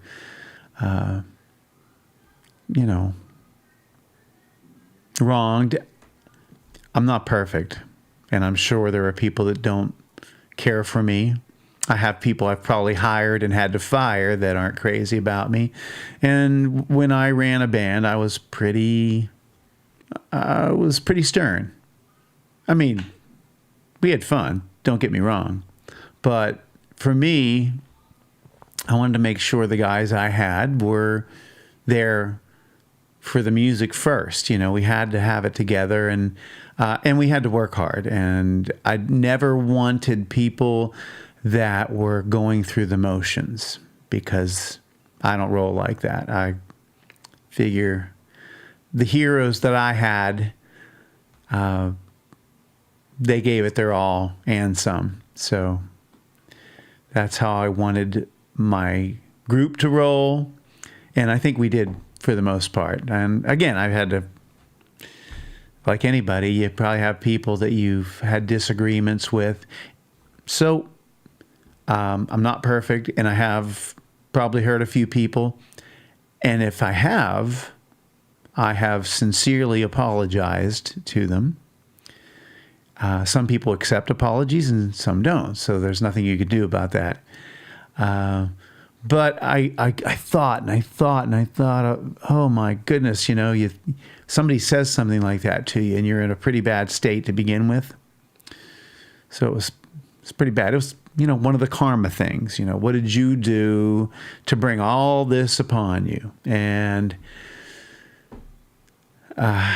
one day I saw a St. Jude's commercial, and I saw these beautiful children that had cancer, and some would make it and some wouldn't.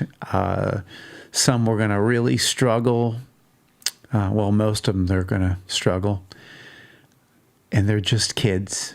They're just kids. They're innocent kids that have never done anything to anybody. And then I got to thinking, well, what about that wonderful family that was killed in an auto accident? The entire family wiped out. Or I've seen 2 parents killed, leaving kids by themselves. These are the things in life you can't explain, other than it's a fallen world, and bad stuff does happen to good people. And again, I'm not a perfect person, but I certainly have not lived a life hurting people. I believe that I've done mostly things that were helpful to people. So, the kids from St. Jude snapped me out of it, and I wasn't great. You know, I still had my issues, but I thought, buddy, you are here. The good Lord kept you here for a reason. Now, you may not be able to do exactly what you did before, and you may be physically limited quite a bit, but you're here. And there are people that are way worse off than you are. And these kids, they snapped me out of it. I mean, I was feeling pretty bad, really, really low. So from that point on, I set my mind on good things. And I think you guys have been here enough now to know that I'm always telling folks to dwell on the good, and I needed to take my own advice and do so. Thankfully, I have a wife that just won't let me stop. She's always a great encourager, always. So when I felt well enough, I started to play my guitar again, and about 1 year in from my surgery, I thought, I need to do something to prove that I still have something left musically. So I set my alarm for 4 a.m. every day for 25 days. And my goal was to at least have a sketch of a song every day for 25 days. So 25 new songs. And the ideas came to me. And I don't take the credit for it, because they just appeared. And the first 11 songs, 11 out of 12 songs on Tone Poems Volume 1 came from those writing sessions. And they're filled with gratitude. They're filled with some other emotional things as well. What I didn't tell you was, besides what we went through up to that point, my sweet stepmother, who was there for me from the time I was 8 years old, she was amazing, kind and sweet, and she felt like my mom, and she was my mom. She had contracted cancer and was gone in a couple months, and unfortunately, she passed away a month after my surgery, and I was not allowed to travel. I could not do anything. So that was very, very difficult. That added to our sorrows. But moving forward, I was writing the Tone Poem stuff, and then my brother Victor, who was my younger brother. I lost my other brother Michael. He passed away at 42. Victor was 57, I believe.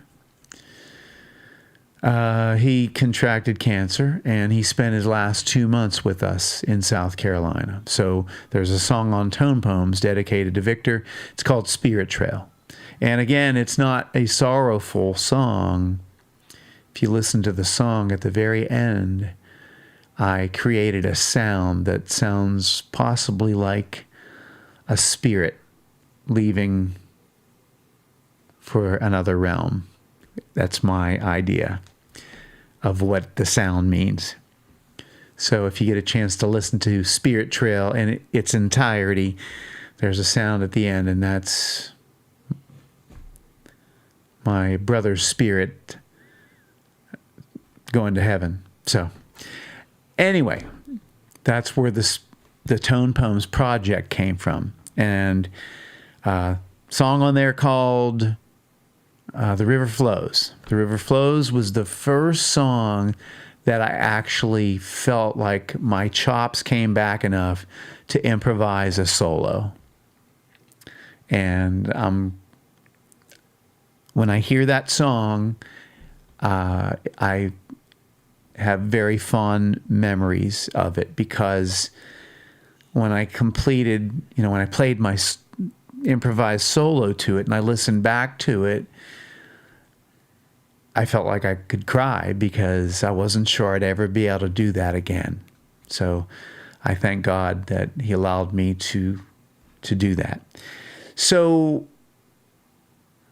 I'm not going to go too far now. I did finish the Tone Poems project. We had to move back to the area because, again, most of my family had passed. My father's still around, and I'm trying my best to be with him. Kay's mom is here, and the rest of her family. Her family's doing great, and I have my my aunt and uncles and cousins and folks like that all live here. Not all of them. I have a few scattered across the country, but the bulk of my family is in the southwestern Pennsylvania area. So there's nothing like being back with family. The cold weather, trust me, it wasn't good for me before. So now with all of the titanium rods and screws and the fusion and all that stuff, it's worse. That being said, I'll take it over missing my family and my friends and the people that I love. So I feel like it's more important to be here, and we are grateful for it. So I'm going to show you photos coming up of what went on with the surgery. So I'm going to warn you, if you're squeamish at all, maybe don't look. There's one picture that's the worst. It's 1 week post-op. And otherwise, most of it's x-rays and a very nicely healed scar at the end of all that. My surgeon was great. It was just, I couldn't say thank you enough. And probably, if you look it up, you can find a Google review for James Smith and his wonderful staff that I left for his practice. So Google review, Anthony Janflone II. And that was my review of Dr. Smith and his team. They saved my life. They saved me from being paralyzed. Of course, I always give credit to God because I believe that He is the doctor. But James Smith was wonderful. He was skillful, and his staff, I couldn't have gotten better treatment. They were just so kind to me. And Grand Strand Hospital was really great to me and my wife. My wife was there every day, all day. And they let her stay past visiting hours. And they were really incredible. So I'm going to show you the photos. And going to talk a little bit more about what the future holds. Okay? This first photo is of my surgery area 1 week post-op. You'll notice at the bottom of the scar, there's a separate hole. That's from a drain that they put in. Again, the surgery was C2 to T1. The next series of photos are showing you different shots of my hardware. I have rods and screws made of titanium that are aiding in holding my fused neck together.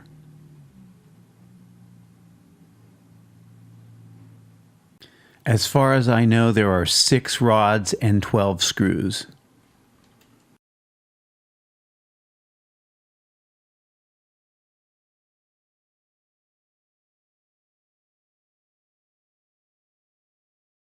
These next 2 photos are from the MRI films. The circled area in red is C2 to T1, and the arrow is pointing towards the spinal cord. And if you look closely, you can see at the top it's much wider, and it's being compressed by the abscess. The abscess is to the left of the spinal cord. It's that white-looking substance. As you can see, though, the spinal cord is very, very compressed, which was why I was on my way to paralysis.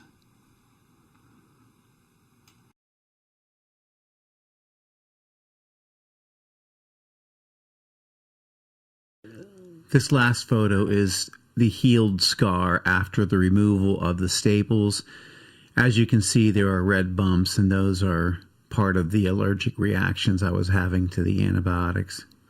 I think the surgeon did a very nice closing job, though. So I'm going to talk to you about the abscess that formed in my neck. It ended up being rather large.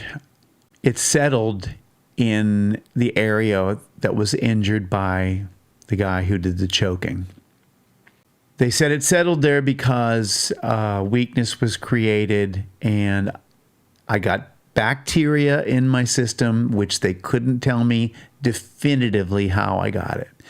They said typically when we see these abscesses, we see them in diabetics, we see them in alcoholics, drug users, that kind of stuff. And they said if you aren't in those groups, you're a very small percentage of people we can't tell you why you got the abscess. We can tell you why it settled where it did, because the bacteria that got into your system is very opportunistic, and it picks a weak spot. So where that guy damaged my neck is where it settled. And it was quite large, and my spinal cord was very compressed. which is why I was losing control. And then I guess the abscess broke open, poured into my spinal canal, and ruined what was left of my 6 discs from C2 to T1, that area there. So I don't have any cushioning that you're meant to have, and it changes your life a bit. I do have C1 left, so I can turn my head about that much this way and about like that, and that's it. So I'm hoping that my C1 stays intact, and I'm hoping that my T2 and other discs stay intact. Unfortunately, with these kind of surgeries, there's a condition called adjacent segment disease that is a fairly common condition. Your body's not meant to not have the shock absorption that you had. So what happens is the discs above and below the surgery take more of a beating. So my concerns about playing shows would be doing further damage. And I just can't, there's no way I could do what I used to do. I don't think I could stand and play shows. It would be too tough because my neck and shoulders are already sort of a mess. Sitting and playing, I can do. But there's logistics. There's getting gear to and from a show, in and out of a car. There's a lot. And then singing is another one. And I'm working on getting my voice because I want to record some new vocal stuff. But because I have no flexion, my neck is fixed. And you don't realize until you try to sing how much you actually move your head. And I just can't move my neck back and forth the way I used to. So it's a different thing. I think I'm going to be able to be fine, recording, because I've been fiddling around and it's better than it was. And at first I sounded like Peter Brady. I'll be honest with you. If you've ever seen the Brady Bunch, when he hit puberty, he sang a song called "It's Time to Change." And if you haven't seen it, look it up. It's kind of funny. So I'm dealing with that and the physicality of playing. And if people used to come see me play, how physical I was. I'm a pretty aggressive player to begin with. And then I also was known to jump on bars, tables, that kind of stuff. So there's no more. There's no more of that, And I'm okay with that. I would love to be able to play shows for people, but I'm just not sure how I can pull it off and if it's the best thing for me to do. Because I can tell you this, I don't want to lose any more mobility. Because if I do, maybe I won't be able to play at all. And I will tell you this as well. The surgery for me was by far the most painful thing I've ever gone through, and the recovery time was so long that I just would rather not go through that again. So I'd love to hear your comments, and I'd love to meet more people that were in a similar situation as I'm in, because I can't find them. I just can't. My best friend, Greg, but he doesn't play guitar. He's not a performer, He actually had this happen to him, and he was, fortunately for him, he had a great job and he was able to retire. Not that he wanted to, because we've talked about this. Both of us feel like we got cut short prematurely, and that's a tough thing to deal with. But at least he's really doing well, and God bless him, because he has more fusion than I do. But it's hard finding other people. I've looked and looked and looked, and I've done searches galore, and I've asked ChatGPT and everything I can think of to find people that are, musicians and performers and have had 6 levels of fusion and all that stuff. Lack of mobility and it's just one of those things. So I'm not complaining again. I'm not complaining. I'm on here actually. I hope by the end of this you feel hopeful, because I came from thinking I'd never be able to do anything. I was done, when I was at my lowest, I was low. My wife will tell you. I think she was pretty worried about me. But keep going. You got to keep going. You got to do whatever you can, okay? And I'm going to keep harping on that, because that's what we're meant to do. Do the best you can. So I don't know exactly what the future will bring as far as live shows go. But I do know this. I'm going to do everything I can do. At this point in my life, I can still play and I can still create. And I'm so grateful for that. I'm hoping I can get my voice back to where it was. I can love my family. I can love my friends.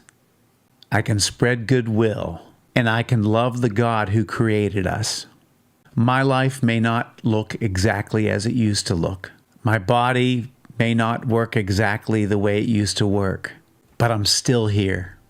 And as long as I'm still here, I want to use whatever I have left to create something good, encourage people, and be grateful for the blessings that are still in front of me.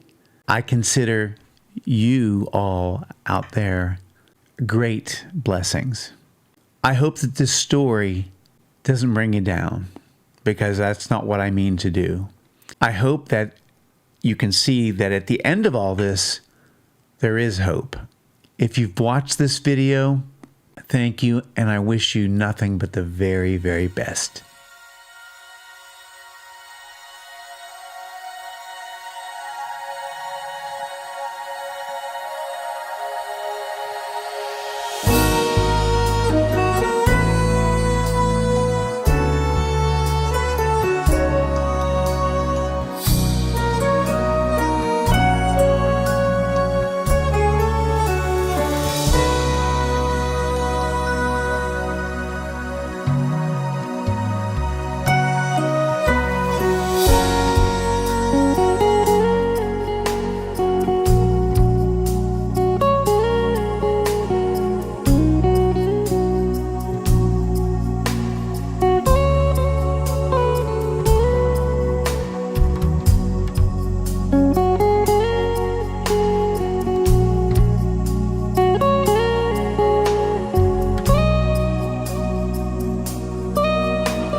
All right. So I know that was a long story, but I had to include all of it to give you the whole picture. So I appreciate those of you who hung around all this time, and I see there were several. So thank you so much. And again, it's not meant to bring you down at all. Not meant to bring you down. In fact, just this week, my Tone Poems CD, Winter Park, it hit, it charted, which is actually a huge deal, especially for an independent artist like myself. So it charted within 4 weeks of being released, and I'm thrilled. And when I think back and I thought how hopeless my situation was, you know, I'm so blessed, and I'm blessed because you're here. And so I'm going to come back and let's see if we have any questions, because I'll answer whatever I can. I did see, let's see, there were a lot of great comments happening too. Wayne, you're very welcome. Wayne was one of the folks that wanted to know what went on. So I wanted to tell it. It's very difficult for me, especially the attack thing, because even though it was 2014, there are moments when it feels like it's happening, or it happened just yesterday if I think about it. So it's a little tough for me to talk about. It's better that I recorded it and got it out of the way. But I'm here, and it's all good. Okay, Brian Gerard, thank you so much. Oh, you're recovering from neck surgery, and I saw Sage had neck surgery as well. 2 years. Brian, what all did you have done? It's not, neck surgery of any kind is rough. Spinal surgery in particular is just really rough. All surgeries are tough, but man, the spinal surgery, at least for me, because I had a few other surgeries in my lifetime, and the spinal surgery was really tough, really tough. Greg knows. Oh, thank you, Sage. Thank you. That's good, because the last thing I want to do is bring people down. I'm not about that. I want people to persevere and do whatever they can. We all end up with some kind of limitations as we age. Some don't do too badly. I mean, I know people that are scooting around pretty good in their 90s, but some of us get hit with some things early, and some of us get hit with things and it's no doing of our own. But life is that way, and it's very random, and things happen. So I want to encourage you all, whatever you're struggling with, whatever it is, you can still do good. You can help people that maybe are in a similar situation. Sometimes it's tough to help people if you haven't been through things. I think that if you've been through them, then you can be more empathetic. At least I think so. So keep doing good. Keep doing good. 10 surgeries, Sage. Your spine and your feet. My goodness. God bless you. Well, I can tell you one thing. You're a kind, way cool person, and I'm thrilled that I met you. So I'm sorry that you've been through all that, but you keep doing what you're doing because you make a difference. You made a difference for me. You did. Just by being on my streams and your kind comments, and gee, you bought a couple CDs and cups of coffee, all that kind of stuff. I mean, you're incredible. So keep doing what you do. You're one of those people that make the world a better place. All right. So Brian, I didn't see if you shared what you went through. Oh, okay, Wayne, how did you manage to recover from all the psychological problems caused by the issues? Well, I haven't. No. It's ongoing. I saw a therapist, and it was like the last thing I ever wanted to do.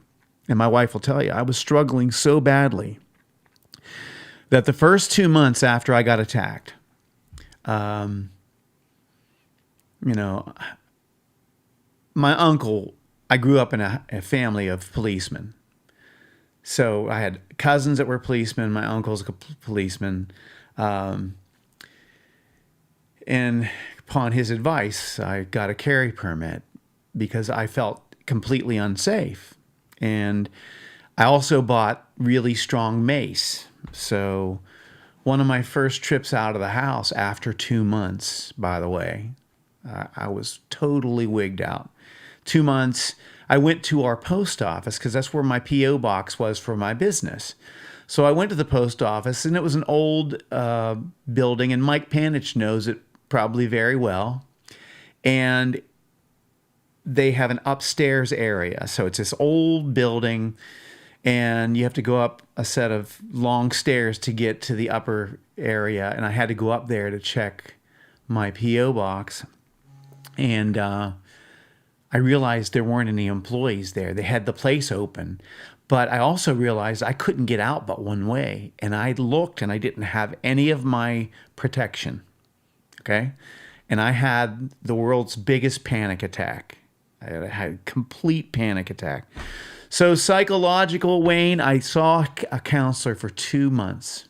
2 years, I'm sorry, 2 years. Her name was Chrissy, and she was really great for me to talk to because I'll be honest with you, I couldn't figure it out. When things like that happen and you didn't do anything to provoke anybody, and it's happening, it happens all the time. So I'm just one of those people that, I was the recipient. But there's more to the story than that, because one of the guy's buddies tried to hurt me at a show before that. He pretended he wanted to shake my hand and tried to crush my hand. He was another big guy. I just think they didn't like me for some reason. I'll never know why, because I never did anything to them. Like that day, I played the song he wanted. So these guys were pals, and they were also guys that were known ne'er-do-wells, criminal records, that kind of stuff. So I don't know what to say other than I was at the wrong place at the wrong time a couple times with those guys, and the damage was done. But psychologically, it's tough, and I'll tell you, I don't trust people like I used to. Not that I don't trust people, but I'm probably a little more guarded. My wife will tell you, I help everybody. I'll help anybody. But I'm also careful. I'm very careful. And I don't look at things as innocently as I did after that. So I think it does scar you. I'm moving forward, and I go forward, but I carry the scars with me, not just physical scars, and then I had to deal with the anger from it, to be honest, after this all happened. And then they told me that the bacteria settled in the area that was injured by that guy. I mean, there was a period where I had to let go of the anger. I was mad. I was mad about a lot, and again, I got it together. I got it together because I saw the St. Jude's kids, and I started looking at things and saying, hey, you got to get out of yourself. You got to get away from yourself and stop feeling sorry for yourself. There's a big world out there, and a lot of people have a lot of bad things happen to them, and you're just one of them. And you either take it and you go forward, or you just crawl up in a ball, and you can be a bad husband to your wife, and a bad friend to your friends, and a bad family member. I mean, I could have gone the other way and just gave up, and thankfully I didn't. And I had an encouraging wife that constantly encouraged me and always was kind, and she was never impatient. Never. And I know a guy that had a girl. He wasn't married, but they were together for 20 years. 20 years. And they were tight. He had a massive heart attack, and she left him because she didn't want to deal with it. So my wife didn't do that. My wife stuck by me, man. She stuck by me, and she was there. So I'm blessed. I'm super blessed in a lot of ways. But the psychological stuff, it's tough. And it creeps back up. I mean, I've been watching TV shows and seeing somebody get choked, and it bugs me. Or sometimes I have friends that bring up stuff. And here's another thing I'm going to say, and I didn't include this in the story, but I'm going to tell you. When it happened, I was a pretty public figure in Pittsburgh. A lot of people knew who I was. Not everybody, of course, but a lot of people did. I did TV commercials for a big boat, riverboat cruise organization, and I was kind of their poster boy for a while. They hired me to write the commercials. I wrote the music, and I actually appeared in the TV commercials. And so I was pretty well known, and I was a longtime fixture of the Pittsburgh music scene. So when this happened, not everybody's your friend, and you find that out. And Facebook got really ugly for me because most of the people were appalled at what went on, but there were people that were taking shots at me. And I was in such a bad state that it was awful. I mean, I'm looking at comments people make, and good for him, and that's just the chances you take going out and playing shows. Put your big boy pants on. I mean, stuff like that, seriously. And worse, and I can't repeat what they said because I'm not going to say that on air, but one day I hit my delete button on Facebook, and I didn't have a Facebook for a while because of that. So not only was I dealing with the pain physically, the PTSD just from being attacked, but then I felt like I was getting attacked by a small portion. It was small portion of the public, but like I'm thinking, like, what is up? Like, where has this world gone wrong? I never hurt people. I didn't do this kind of stuff. So it was weird. And man, it's just sometimes the people that you think are your friends. I had musicians friends. I'm going to tell you a story. Since we're on here and you're still here, there's still some of you here. I had a guy, and the club I got attacked at and choked at. What I didn't tell you was the guy was the college roommate of the manager of the club. And that's all I'm going to say. So it was painful, because it was just, I didn't feel like I had many people on my side. So anyway, the guy, the bass player, he called me up, and he knew what happened. Never said, sorry that happened to you. This is true. My wife will tell you. He said, hey, my wife and I have a duo. Since you're not going to do that job anymore, we want to do it. And I have to say, he is currently residing in the not my friend list. But this is the kind of stuff that was going on. And so, yeah, I lost a little bit of faith in humanity. But I do know that there's more good people than bad. But the bad can do damage. So anyway, that's hopefully, Wayne, yeah, it's ongoing. But I'm way better than I was. Let's see. What else do we have here?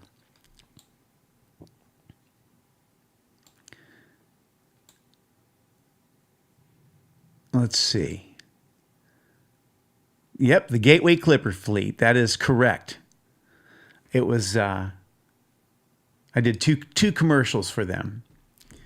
And I have a funny story. One day I'll tell you. I have to find the video, though.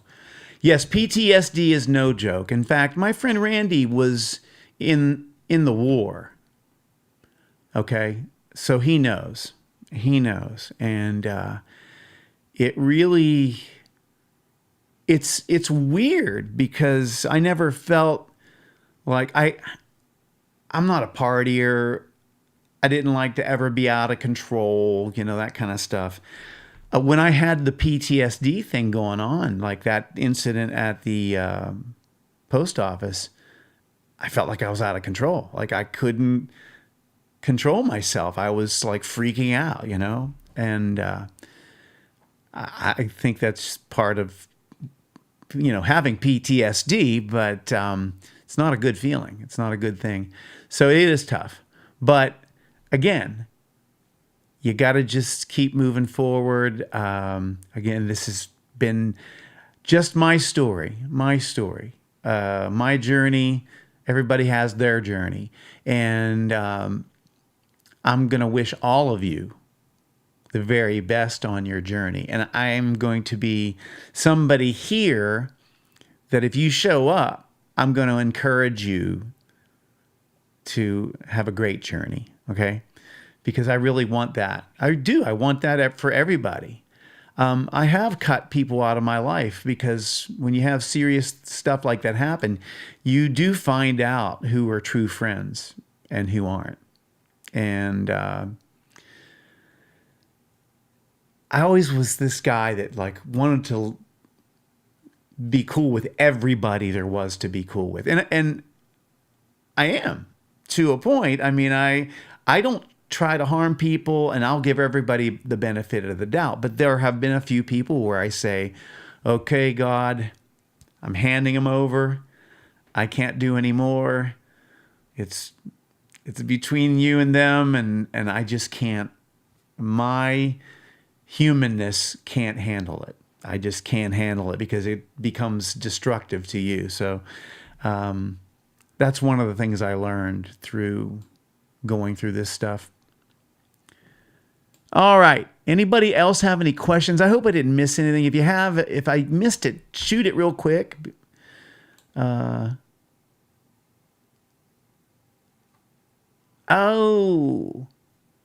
it's Katie. You know what, Katie? You're going to have to watch the rerun or the replay. It's about my physicality, and I had a serious neck injury, and it's a story. It's a pretty convoluted story, but it's a story.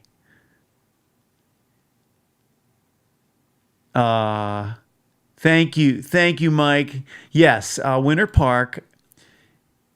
Okay, so there's a chart called the Smooth Jazz Network Top 100. And by the way, Tone Poems, I wrote, these were songs. They're instrumental songs because I couldn't sing because I had no voice at all with my operation and all. So I thought, I'm going to write songs, and they're going to be songs about people, places, things that I love, things that inspire me, people that inspire me. So I wrote these songs, and you heard Rays of Hope right there at the end of the broadcast. Several of them came out, according to my friend Mike MacArthur. He said, you might want to try getting these played on the smooth jazz stations because I think they could be played.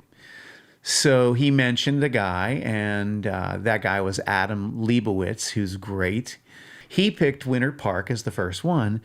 And after 4 weeks, I cracked the top 100, which I'm an independent artist. My record company is my name spelled backwards. It's been that way for, what, since 1991? So it's Why Not? Tony spelled backwards. That's it. Why Not Records? So I'm an independent artist. Got it to him, and in 4 weeks' time, I cracked the top 100, and that's, I believe, it's the second or third biggest chart in that genre, because there's Billboard and the Smooth Jazz Network chart, and maybe, I don't know if Media Base has their chart. but I know this is one of the important ones. So I was so thankful that the songs that I wrote as therapy for me during that period have gotten into, in 4 weeks, have made the top 100. And it appears to be that it's headed in the right direction at this point.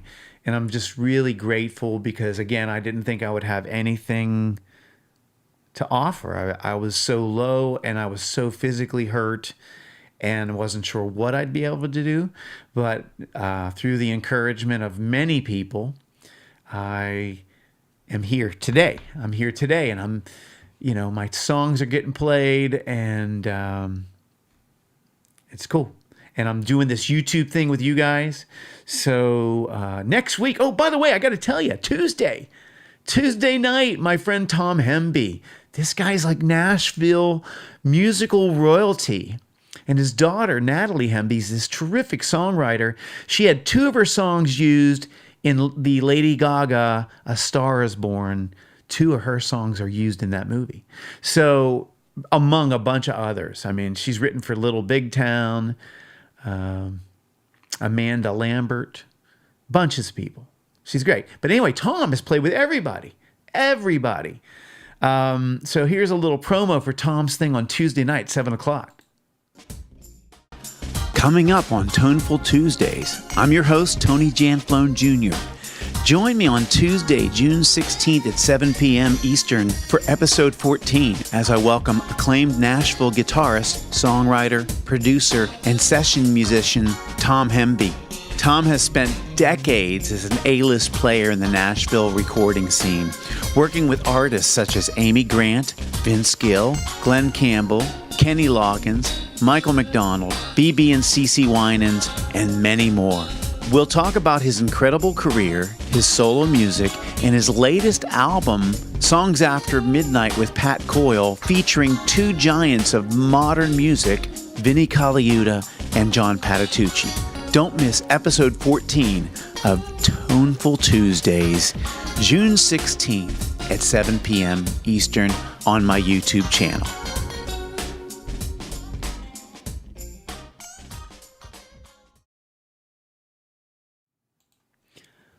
So Tom has played with Amy Grant and Vince Gill, but a bunch of studio work, like crazy stuff. In fact, I just heard a tune the other day. Do you guys remember Peter Cetera singing You're the Inspiration? Listen to that song and try to hear the mandolin. That's Tom Hemby playing mandolin in that song. So he's incredible. And we had a great conversation. So that'll be Tuesday, 7 p.m. right here. And I have more cool people coming up. And then I'm going to tell you right now, August 4th, I'm not having a guest because we're going to have just a hang. It's my birthday. So August 4th, there will be no guest that night. And I'm going to try. I'm going to see if I have the time to do it. Mike Talanka, I recorded for a guy who has a studio, and I mentioned him earlier on in the episodes. He has a studio in Newton Falls, Ohio called Toontown. And Mike called me up and said, hey, I got this song, man. It's called Flamethrower. I need you to play guitar, but I want you to send me 3 solos. So I played rhythm guitar stuff, and I played 3 solos and sent it to him. And he said, I'm going to have a hard time picking the solo because they're all good. So I said, do you mind if I take the track that I have and let my folks that come to my show, let them hear stuff that I did on this recording, and we can isolate some stuff, and you hear the 3 solos, and you guys pick your favorite. I don't know if you would like that or not, but I thought it would be fun. So let me know, and I'll try to get that together for August 4th. We'll do that. And I also thought about doing something else because I thought, it might be fun to take my song Winter Park and dissect it for you and let you hear how it was built from the ground up. so you can hear every single instrument in the thing, and that we can hear it isolated and then put it back together. So I'm considering doing that if you're interested. Only if you're interested. So I guess what I'm going to do, I'm going to close out tonight's stream, and I'm going to go ahead and play the full song again of Winter Park, because this is the song that's charting right now. Again, it was written during this period where I was really struggling, and I had my dear friend Curtis Swift. Remember that flatulent guy that plays saxophone? If you were here during his interview, you remember that. But it's him playing tenor saxophone on here. And all I can say is thank you all so much. And those who hung this whole time, thank you. And again, not meant to bring anybody down. I hope you find it uplifting by the end. And that's my intentions. So I'll see you Tuesday night. This is Winter Park. And God bless y'all. And I'm so grateful for you.